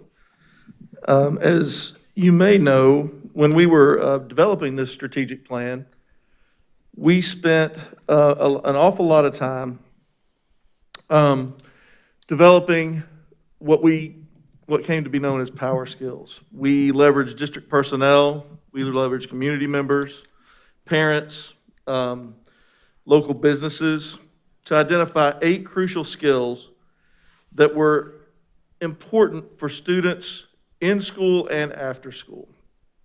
You can see these here: accountability, critical thinking, communication, interpersonal skills, integrity, perseverance, collaboration, a willingness to take risks. So our charge from Dr. Little is to develop a means for schools to evaluate the opportunities available for students to develop power skills. As you can imagine, measuring these skills in individual students is sort of a daunting task, right? Because they mean different things to different people. However, what we can do is identify the opportunities that are available in our schools to develop these skills in our students. So I'd like to first brag on my co-chairs here. So fortunately, the 3 of us have worked quite extensively before on this particular portfolio project. Not directly as a portfolio project, but on finding ways to measure these power skills in our schools. So my co-chairs are Dr. Natalie Osborne-Smith and Mr. Howard Bissell, who you'll be hearing from a little bit later. For our committee, we tried to get a cross-section of a couple things. So we wanted to get a cross-section of areas of the district. We wanted to get a cross-section of levels, so elementary, middle, and high, and Kate. And we wanted to make sure that we had lots of different perspectives involved. So we have athletics on there, we have arts on there, we have academics on there, we have administrators, teachers, and so forth, and counseling, because we feel like each of those different perspectives contributes a lot to identifying those things that are developing these power skills in our students. So here are our committee members. I won't read them all to you, but as you can see, we have a lot of different experience, perspectives, and from different areas in the district. So our timeline, the committee was formed on January 21st, and we have our first committee meeting scheduled for the 26th. With the upcoming task being to first identify and classify the available opportunities for developing power skills. So this is going to be, we'll run a protocol where we're trying to identify within schools, and we'll probably be doing some further work with schools after this particular meeting, or resulting from this particular meeting, for identifying those opportunities that already exist within our schools that develop each of these power skills. And then in our previous work, we've developed a system for quantifying this opportunity within our schools. We're going to run through a tuning protocol with them on that to see if this is something we want to continue to pursue or if we want to take a different angle. And from there, we'll continue to schedule further meetings and assign tasks as needed for this portfolio project. So at this time, I'll take any questions you have about the Power Skills portfolio.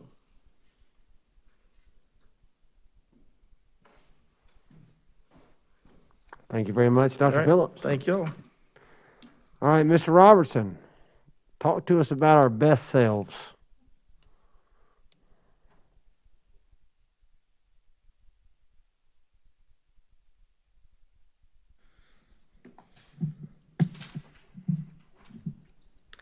Madam Chair, members of the board, and Dr. Little, in the fall I introduced SELF, Supportive Enrichment for Lexington 1 Families, and I'm pleased to update you about the progress we have made on building this new program. As a reminder, I wanted to share with you a quick overview of SELF.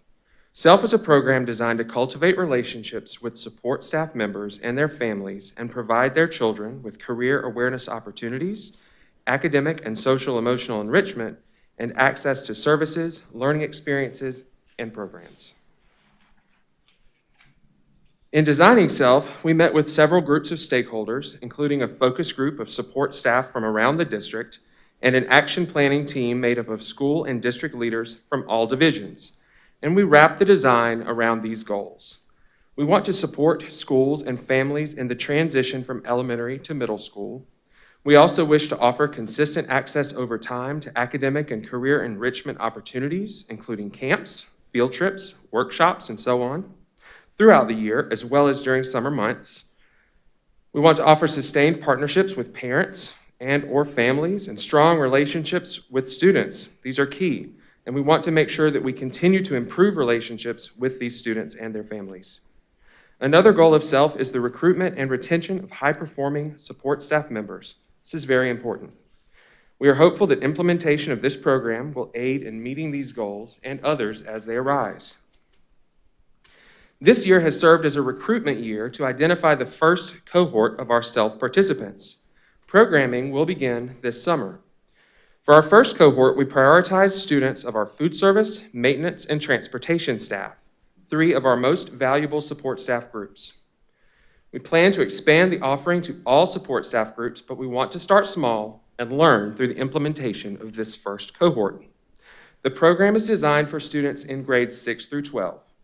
It's designed to be sustained support over these 7 years of schooling and launch a high school senior into college or career, a goal aligned with our strategic plan. There are many ways SELF has been designed to support students throughout the school year. SELF is designed to enhance students' experiences in Lexington School District 1 by providing enrichment for every student participant based on their unique needs, interests, and goals. In meeting with and learning about these students and their families, we will plan programming based on their needs and their interests. This is not a one-size-fits-all approach, but one that is going to be tailored to each participant and the unique strengths and areas of opportunity he or she brings with them. Each student will meet regularly with an academic coach, mentor, and career specialist throughout the school year. We envision an entire network of stakeholders working together to support each student as they set goals for continuous improvement and grow academically and personally. Just because school is out does not mean that we don't need to continue building relationships and communicating with our students and families. Participants in the SELF program will be matched with summer opportunities, including camps, job shadowing experiences, college visits, and so on, to enhance their experience in Lexington 1 and prepare them for what is ahead. Check-ins with families and participants throughout summer months will also be a priority, as the academic coaches, career specialists, and/or mentors will stay connected throughout the summer with each student participant and his or her family. In order to support students in the program, we understand that families will be an integral part of SELF. We will hold onboarding orientation sessions with all participants and their families to discuss the dimensions of the SELF program and make sure families understand program goals and supports we have put in place. In addition, we will offer support in navigating the many district-offered services and assistance in matching families with programs that are personalized to meet the needs of their students. For example, something we heard when we met with support staff focus group was a need for guidance in selecting job shadowing experiences that match their students' specific career goals. We want to be very intentional with this group, specifically to ensure that they are taking advantage of existing supports, and we hope that this will, in turn, help all students in our system navigate these supports. At this time, I'd like to share with you a little bit about the first cohort of participants. This is where it gets exciting. In order to identify our first group, we sent surveys to all staff members in food service, maintenance, and transportation via email and with paper copies. In the end, 27 students were identified for the first cohort. They represent a nice distribution across the feeder patterns and support staff groups we were targeting for this first cohort. 13 females and 14 males will be part of our first cohort. 7 of our students will be middle school students next year, and 20 will be in high school. 9 of our students will be seniors next year. In light of this, we are really thinking a lot about what customized support will look like for students in SELF as they transition to college or career. The disruption of COVID-19 has given us the opportunity to personalize services even more based on the need and schedules of participants. We are anticipating most of the meetings will take place through Zoom, for example, whereas initially, when we talked in September, we had considered transporting to and from feeder high schools as an option. So now that Zoom has emerged, we have kind of shifted our thinking. At the last meeting, you asked about our project coordinator. We're very fortunate to have selected a career specialist who is serving as the coordinator of this project, and we're going to be leaning on her very valuable expertise to ensure the consistency and access we know are important with a program of this nature. I wanted to take just a moment to explain how we're customizing this program for our students. We're planning to create a personalized success plan with each student, his or her family, and other stakeholders who are part of each student's journey. When we surveyed families, we included questions about strengths, academic and non-academic, short-term and long-term goals, career aspirations, and so on. And there were many areas of strength that emerged, including leadership, confidence, determination, and communication. Likewise, there were several areas of challenge that were mentioned, including organization, motivation, and specific subject areas, for instance, ELA, math, etc., that presented a challenge to these specific students. Now that we have these data, we are looking at how we can customize support for each student. Not every student, as I said, will receive the exact same experience, but a combination that supports their strength and areas of growth. Many of these experiences are already actually available in Lexington 1, but we want to make sure that we make a concerted effort to connect self-students and families with these resources. In addition to structures and supports we already offer within the district, we're also very excited to be initiating and expanding some existing partnerships with several programs, notably within the University of South Carolina. We're anticipating that the cost of academic coaches, which is the last bullet here, will be approximately $30,000. But I'm exploring several funding options for this. I've already had a meeting with Betsy Crick, our grants coordinator, and we are actively looking for funding to support this. As we begin to recruit for the second cohort and beyond, we will be closely monitoring and adjusting based on participants' academic achievement, student and family satisfaction, positive relationships between students, families, and self-staff, and other strategies and structures that we have established. I'd be happy to answer any questions if you have them. So I have a little bit of a challenge. So first I want to say thank you. As a board member, and I think all of us would say, we're excited because obviously this is a vulnerable student population that we want to invest in. But then two, hiring and maintaining support staff is not easy. So it's also as an employee retention strategy that differentiates us from other districts. That being said, I think the focus on 6th to 12th grade is a good start. I would suggest, though, that our support staff become parents before the kids are even in school with us. And a lot of times they're doing that on their own or without parent structure. And those first couple of years are very formative. So giving coaching, I mean, we know when men and women have children, you know, in our district, because giving them feedback and coaching about how to read and start nurturing their child at a young age, even giving them access to our reading coaches perhaps as support staff so that they can be coached on how to be a parent at home before they even come to us, I think is very valuable. And then as we look at pre-K programs, continue to prioritize these children into the pre-K program so that we can get them in and get them reading, I think will help us set us up well for that 6th through 12th grade goal. So something to think about. Absolutely. Thank you for that.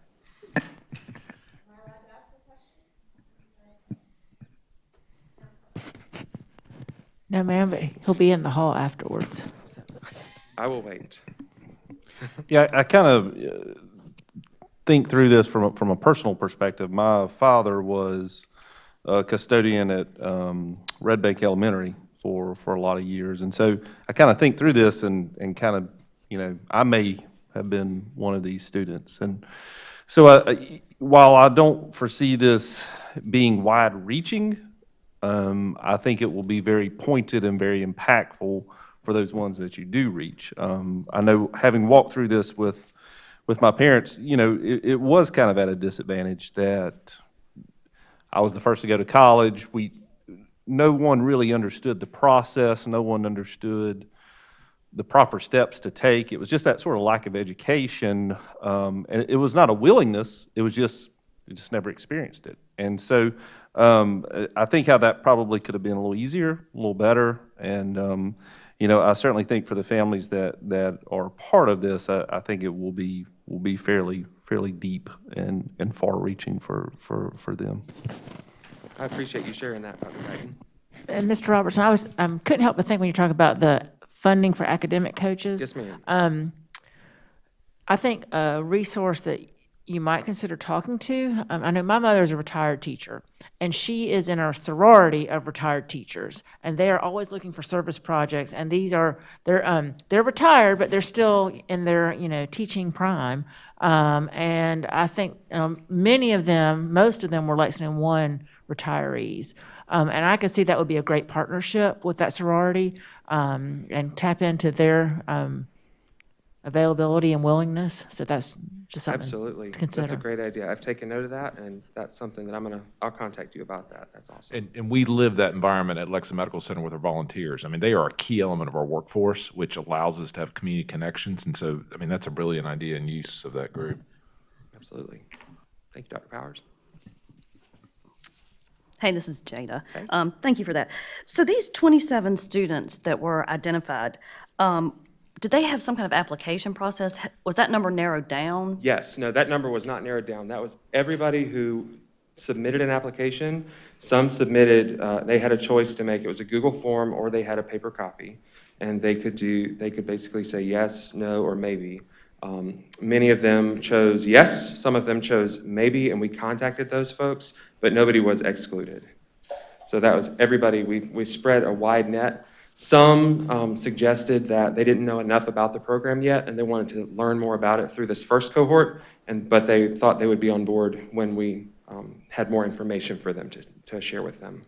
So if there are, just say, 100 that decide to apply in the second cohort, will you turn students away, or is this just something where if you apply, you're automatically? So at this point, we are not turning anyone away. We're very excited. Our first cohort, we wanted to have 25, and we ended up with 27. We actually have 2 that have applied that are currently seniors, and we're reaching out to them and trying to help them with any support we can give them this year, just kind of as a trial run. But at this point, we are not looking to turn anyone away. And I think with the support of Dr. Little and funding sources and the board, I think this is something that would continue to grow and grow.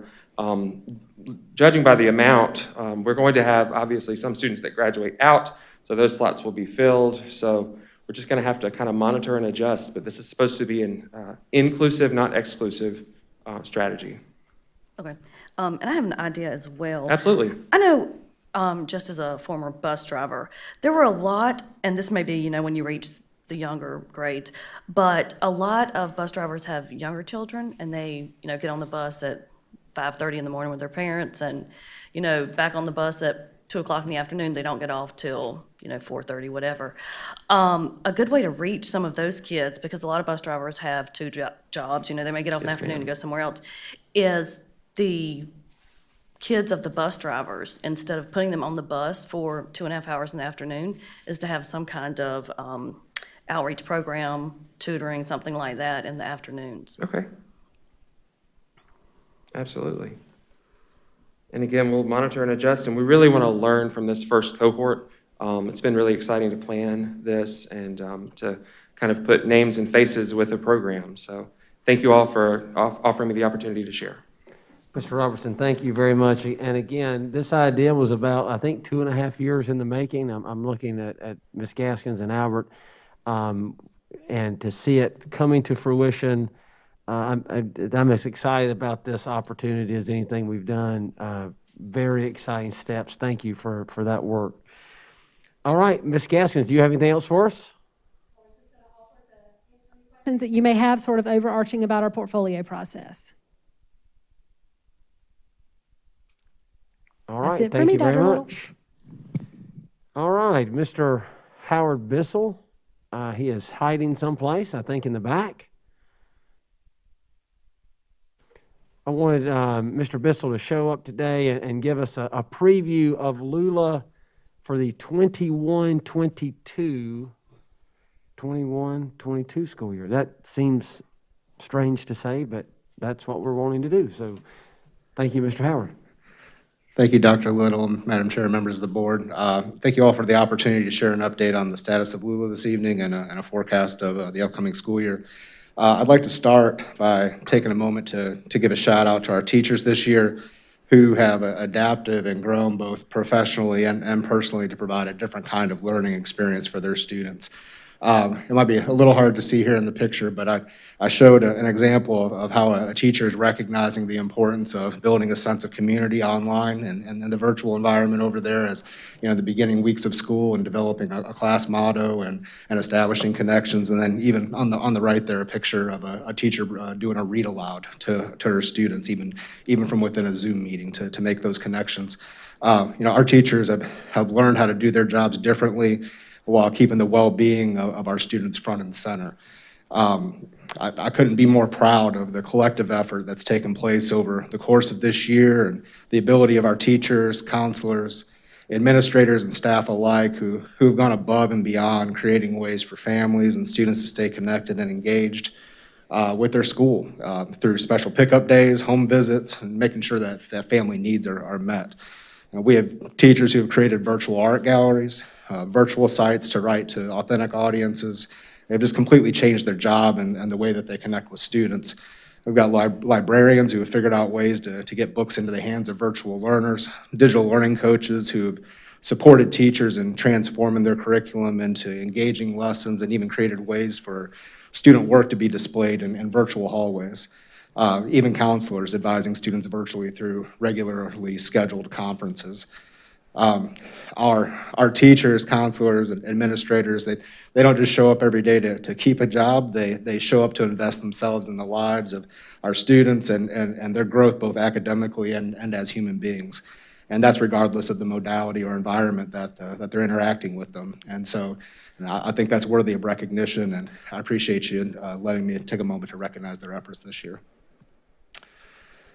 For the next part of the update this evening, I'd like to share some data we collected over the last month.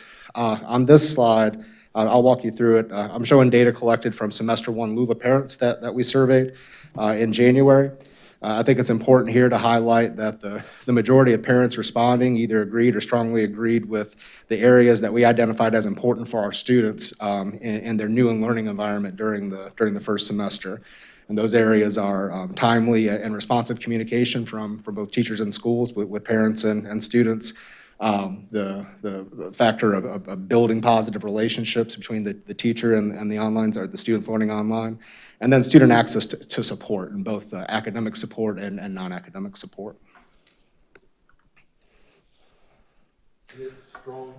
Strongly disagree, neutral, agree, strongly agree? Yes, sir. 1 to 5, left to right. In this slide, we're showing data supporting the demand for an online learning model moving forward. In graph 1 on the left there, it's a parent feedback survey. This is actually data that was taken from the same parent survey, just highlighted on the previous slide. While 65% here indicated that they chose LULA for semester 1 due to health concerns, 35% indicated that a different type of learning environment was a factor in their choice, not just for health concerns, but for other reasons. Those reasons could have been that the student had struggled to be successful in the face-to-face model, the student needed a different way to learn, or even required greater flexibility in their learning model. And so we feel like that 35% of the respondents is a significant proportion, and indicates that there is a demand for the online option moving forward.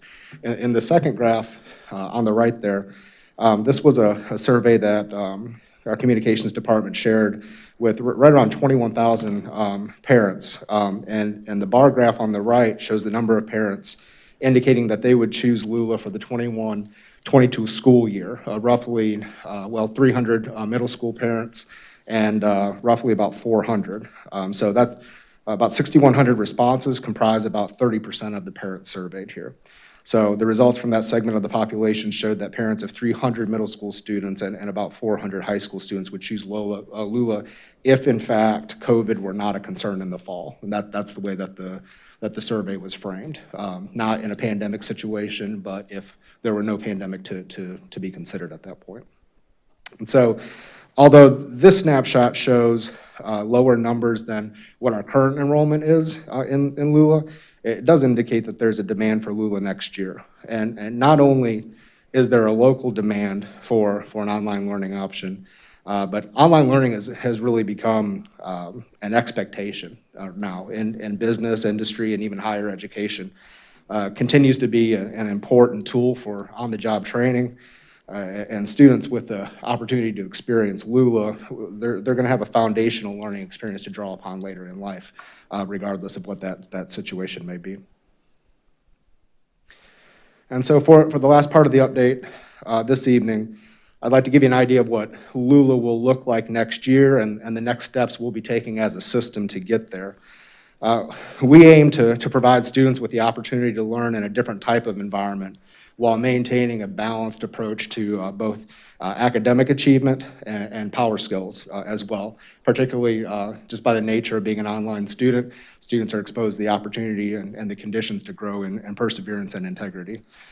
By virtue of selecting an online option, I'd throw in willingness to take risks there as well. LULA students in the program will be taught by a dedicated team of Lexington I teachers, and they'll have access to district technology support while they learn from home. They'll engage in both live sessions through Zoom and independent learning time, asynchronously. And students will have access to teachers through open office hours and scheduled support sessions as well. So not just scheduled class time, but additional support services. Additional support services will be provided through counseling, special education, intervention, and English language learner services as well. I think a neat structure for us moving forward is a framework for the competencies of the profile of the South Carolina graduate that we will use to help guide our professional learning track. We have some schools in our district that are already partnering with the Office of Personalized Learning at the State Department.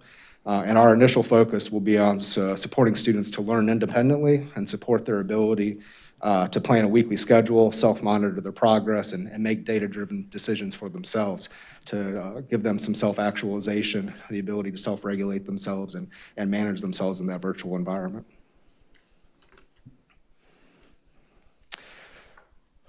One feature moving forward for LULA will be the concept of students building a digital portfolio containing examples of their work and growth over the course of their academic career.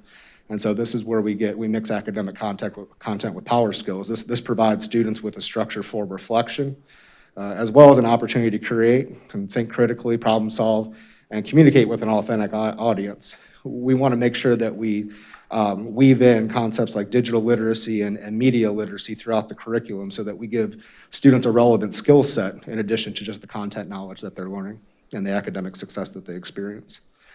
As far as course offerings go, we'll offer core courses as well as a variety of exploratory options at those grade levels. And in addition to LULA course offerings, students will be able to enroll and participate in college and career readiness, industry-recognized completer programs through Lexington Technology Center as well. So there won't be any barriers for those students that want to learn online and continue on that track.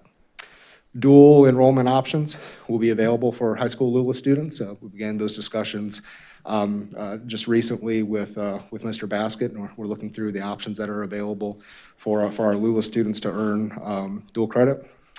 However, immersion programs will not be offered next year in LULA, and this is due to staffing limitations and just the logistics around keeping those programs alive in our face-to-face offerings.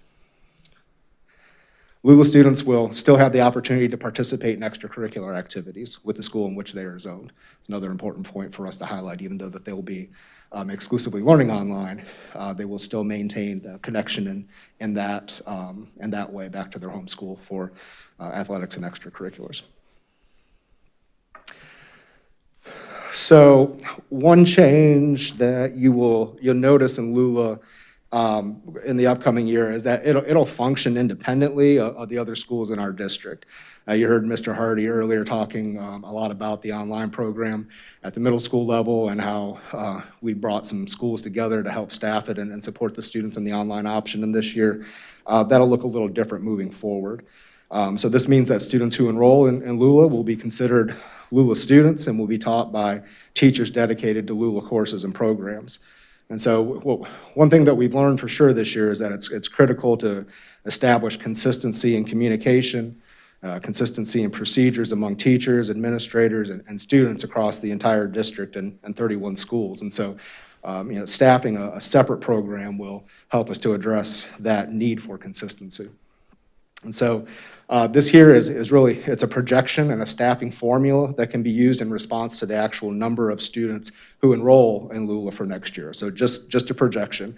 It's a formula that can be used to look at the actual enrollment numbers and adjust up or down based on those numbers as we collect that data. And so, since this is only a projection, the question you might ask is, so how do we get the data that we need to move forward?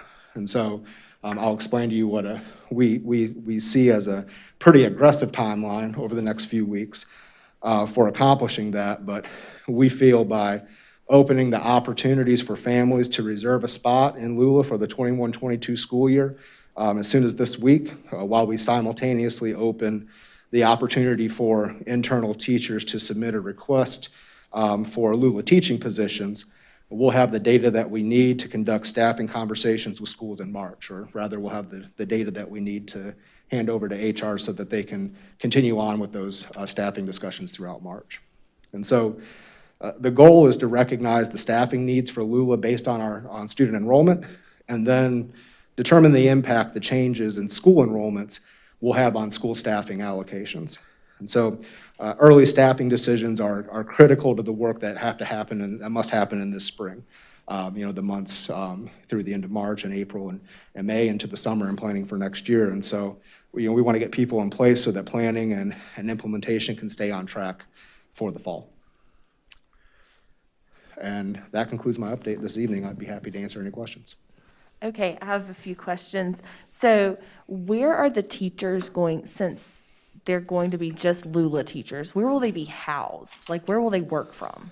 It's an excellent question. That's yet to be determined at this point. Okay, but they will come into, they won't be working from home? Not to my knowledge, no, ma'am. Okay.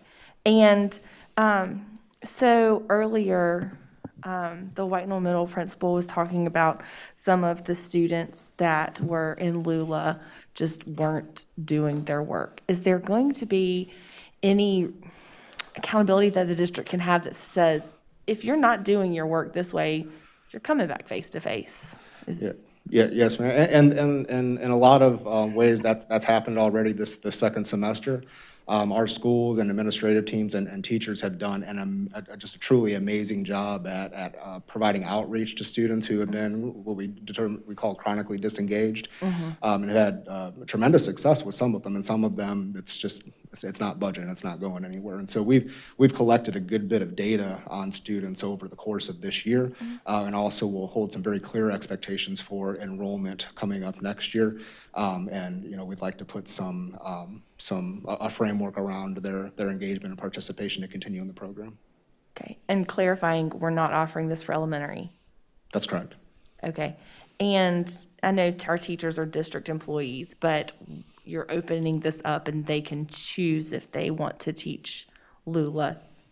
You're not going to just pick and assign teachers to teach LULA? That's correct. I believe that we have teachers already on staff that are doing amazing things with students, and they're just really enjoying the new challenge and what they're able to do with students in a new modality. I feel like we will have a great number of our teachers that are already teaching in this modality that will want to continue next year. Yes, ma'am. Great. And remind the board again the scope. So in this past fall, how many kids do we have in LULA? Ballpark. For fall semester, I believe we were somewhere around 7,300. 7,300. So we're thinking next year it'll be 1,200. I know that number can fluctuate, but It will. Hopefully we'll have more conclusive data here in about a week or so. But based on what we've seen from parent interest surveys and a couple of different data points, that's what we're using as a launching point to create a staffing formula, and we'll adjust from there. in this spring we're like 3,000 or some number like that, 3,000 or 4,000? We're over 5,000. Oh, we're over 5. So, okay, 7,200, 5,000, and then possibly 1,200. Yes, sir. And the data that we're operating from was framed in a way that parents were indicating their preference based on no consideration for a global pandemic. Yeah, that's assuming everyone's been vaccinated or it's calmed down. Yes, sir. Yeah. So those are parents that are indicating a preference just based on the modality or that opportunity for the student. I'm always surprised with the correlations between medicine and education, and so we always knew there was a place for virtual visits in the medical world, but we also know and have learned that it's just not a broad paintbrush. It doesn't fit for every illness. Sometimes you just have to put your hands on the patient. And I think with that said, virtual school is not a broad paintbrush for every student. There's probably an ideal student that fits a LULA model. So how would we ensure that the best student for a virtual environment gets in that, or not even gets in that, but that it's not being used as a tool for some other means? Yeah, no, that's a great question. I think it starts with clear communication up front, and setting clear expectations. when we release the communication for parents to consider whether or not the online option would be a good choice for their students, we'll prepare them or provide for them information, essentially creates a disposition of a successful online learner, and even as far as to provide them a tool with an interactive diagnostic, which is an online learner readiness survey. It helps the child to do a self-reflection and kind of gives them a score in some different areas. And so I think up front, it's important for us to clearly articulate what it is that is required of a successful online student so that they can kind of self-assess whether or not this is going to be a good route for them. Now, with that said, if a particular student struggled with time management, that doesn't necessarily preclude them from that opportunity, because we want to give students the opportunity to grow, right? And so if they're not hitting a particular benchmark out of the gate, then we want to evaluate that, and we want to give them the supports that they need so they can grow in that area, because ultimately they're going to need an opportunity to grow in that area at some point. Well, like I said, students have a number of different abilities coming into it. Our program will want to focus on identifying exactly where students are and give them the support in the areas that they need to be successful moving forward. The other thing I have seen is there's always a need for homebound. There's always a need for a kiddo, we're starting on an anti-epileptic and he may be sleepy for 3 or 4 weeks. There's the anxiety and depression that invariably happens as children enter different phases and seasons of their life. And so has there been consideration given within the LULA or virtual environment to provide some sort of free flow that those would fall under a virtual environment to sort of accommodate that type of student who may not be in it for the long term? It may be a short-term solution for them. Yes, sir. We've actually been providing virtual opportunities for students designated as homebound and like situations for years now. And it has been, as you described, a free flow. There's a particular period of time they're going to be out of work. We can identify some digital content and work with the teacher so that they can learn virtually and online. And so those types of programs and opportunities still are, reside with the schools, and the schools have capabilities to support those. As well as our special services department. Interestingly enough, a lot of students this year, and the feedback that we've received from them, have self-identified social anxiety, and this environment being a prime environment for them to excel. And feel comfortable speaking their mind and answering questions, and that's really been a great takeaway for us as a team, to see that environment has empowered students to be a little bit more bold and take more control over their learning.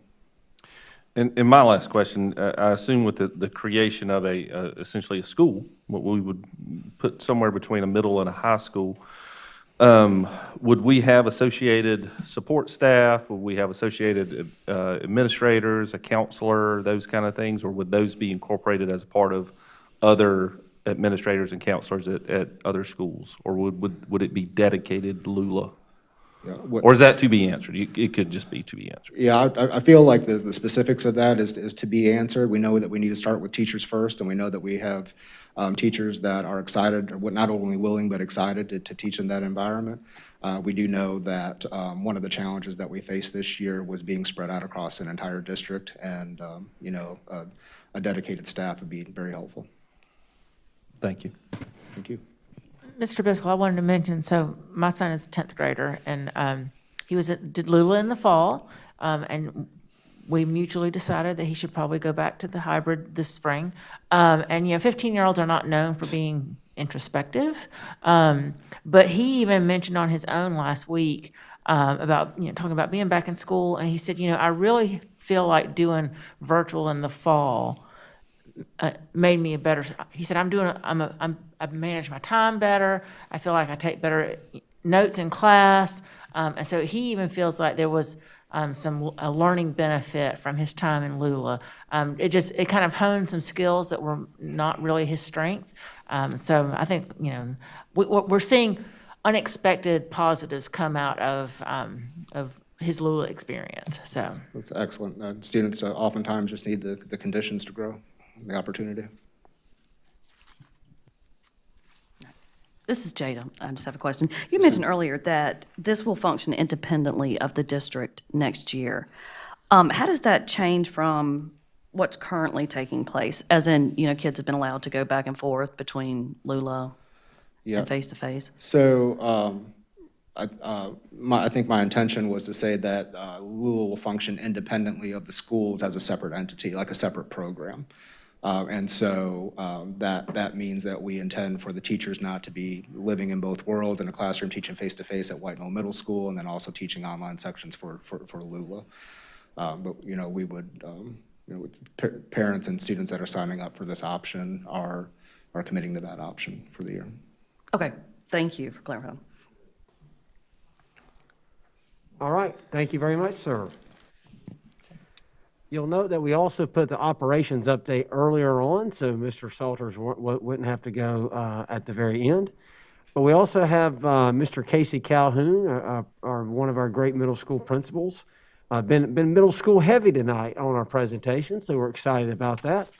But Mr. Calhoun is going to walk us through a process that he's had and he's been working on about an opportunity to rebrand. If I can review, I don't want to step on your presentation, but if you'll recall in a previous board meeting, we talked about using this opportunity as an opportunity to rebrand Lexington Middle School. And so, Mr. Salters, if you want to introduce him, we'll get started. Thank you, Dr. Little. And this evening, I'm pleased to kind of tag team this with Mr. Calhoun. I did see a picture of him earlier today standing beside a birthday cake. So he's given some precious time to us this evening on a pretty special day, I believe, so we appreciate that. Just demonstrates his dedication and commitment to the middle school students in the Lexington area, so appreciate that very much. We are kicking off this evening a conversation with you guys for first reading about the idea of potentially renaming the new facility that we've been calling the Lexington Middle School Replacement. As you recall, under Administrative Rule FF-R, the board has the responsibility to oversee the naming of facilities, and so that falls in your purview. So that's why we're having this conversation here tonight. And Mr. Calhoun has spent a lot of time over the last year and a half or so. It's really since the 18 referendum passed, since November, collecting feedback, and some solicited and some unsolicited. And so he's going to talk with you about that process now. Thank you, Jeff, and thank you, board. Just thanks for hearing me tonight, and real excited about this. We've heard a lot about the nitty-gritty of what it means to operate a school in COVID in a district. And I mean, you heard a lot about that tonight. I get to talk about the new and coming ahead, which is really cool. You saw pictures earlier. So I just want to remind you of why we're kind of even having the conversation. I presented to you once before, but as Beechwood opened and we became Beechwood and Pleasant Hill, went to Lexington, fed Lexington High School.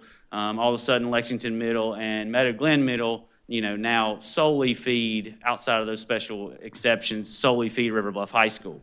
And so the conversation at my school, particularly as the Lexington Middle School Wildcats, became this kind of weird thing of, oh, now you're the Lexington Middle Wildcats, but now we're like, all of our families are buying Gator gear now. And so as that kind of conversation started, we began to have this conversation of, well, would it be appropriate for us as this new building comes, and is it to rebrand? And so we began to have that conversation. We've collected that feedback through our community members with SIC, our PTOs.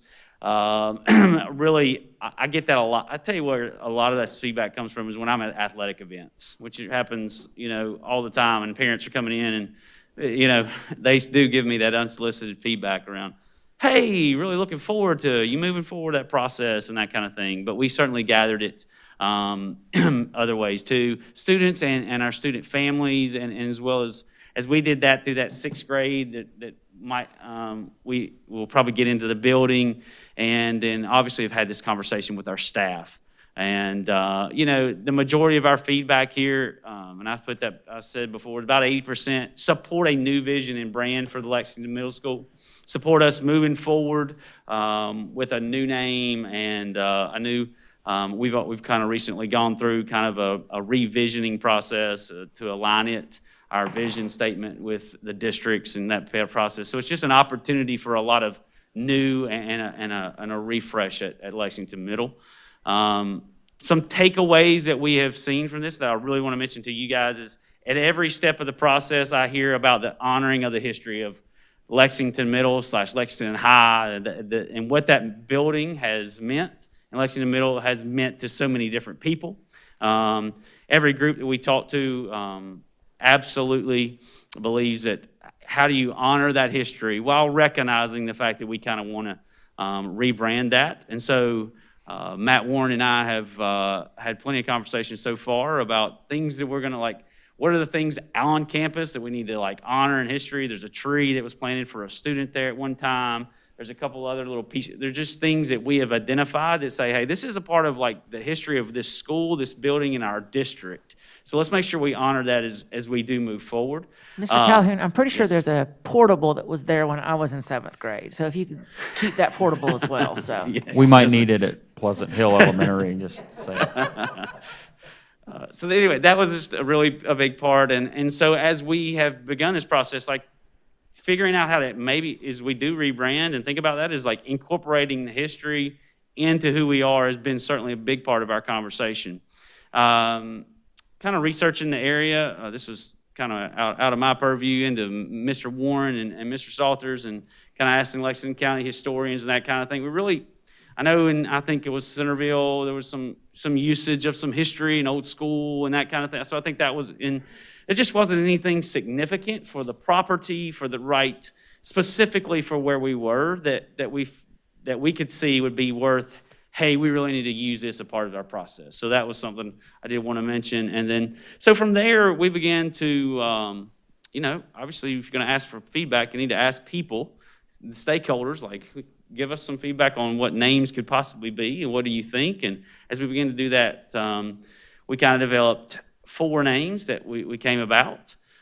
These were the most named or prevalent or made sense that we could really go forth and be a part of. And those 4 names are Lake Murray Middle School, Lakeside Middle School, North Lake Middle School, and then River Bluff Middle School were the 4 names that just either came to us that kind of made some sense in one way or shape or another, and that we would just kind of fit into what we were doing. And so that's kind of how we've landed here. I'll keep it short and sweet and let Jeff kind of finish, but that's kind of where we landed and with those 4 and how we developed them. And so these names, as Mr. Cullen alluded to, came really from the community and the process that he used. And, in looking at the names, as we discussed them, Lake Murray Middle School is a very appropriate name, being the school's next to Lake Murray. But we also,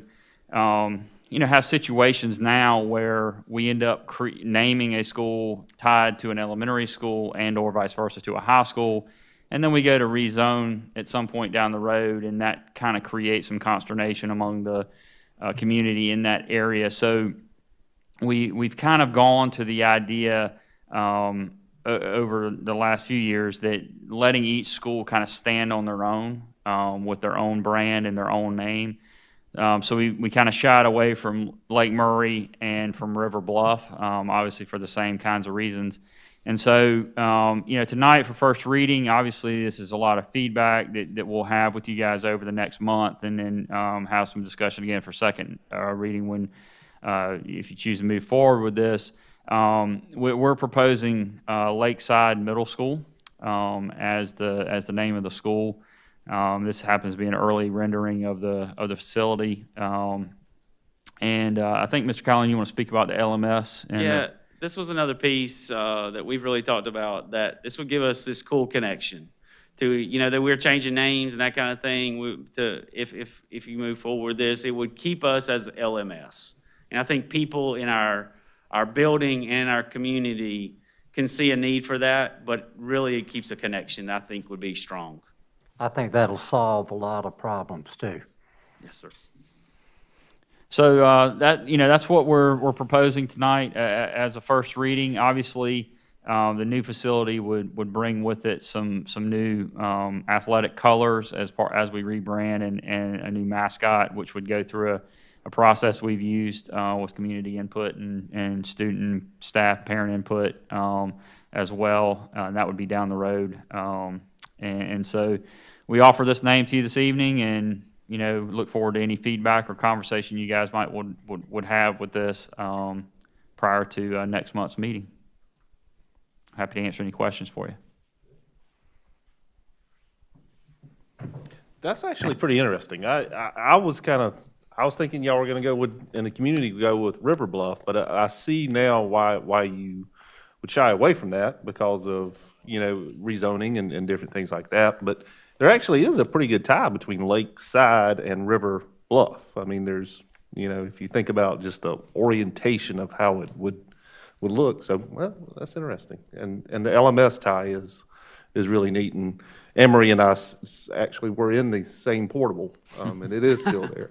So, as long as they don't drain the lake. We got bigger problems if that happens. Mr. Calhoun, thank you so much, and thank you for your leadership on this project and working us through what this might look like. I know they're excited. When we first broke the news that this was going to happen, we were in that parent meeting, and they didn't want to know anything else other than, can we start buying Gator stuff for our kids? They're very excited about that middle school being rebranded away from the Wildcat and towards more in line with the Gator. So that's gonna. We're not done with that process yet, but it'll be a good process for sure. Thank you for doing that. All right, ladies and gentlemen, that's all I have. All right. Thank you very much. All right, board, we're at 12.0, items for board information. For information only, you have received several financial reports that were attached to your board packet. Those are listed 12.1 through 12.4. There are a couple other things I wanted to mention. As you are aware, we have the Lexington One Education Foundation is a very important organization that supports a number of initiatives in our Lexington One community, Bucks for Books, the dorm room grants, a lot of scholarship. They administer a lot of community scholarships. They also govern the LEAP program, the Lexington Employee Assistance Program, that's very instrumental in helping not only employees but also families, students and families in our community. Well, our school board traditionally provides three members to the Education Foundation Board. And as it currently stands, we have one vacancy because Ms. Smith is no longer a school board member, and so she is rotated off of the foundation board. And then Dr. Powers currently serves on the foundation board, but has expressed an interest in stepping away from that position.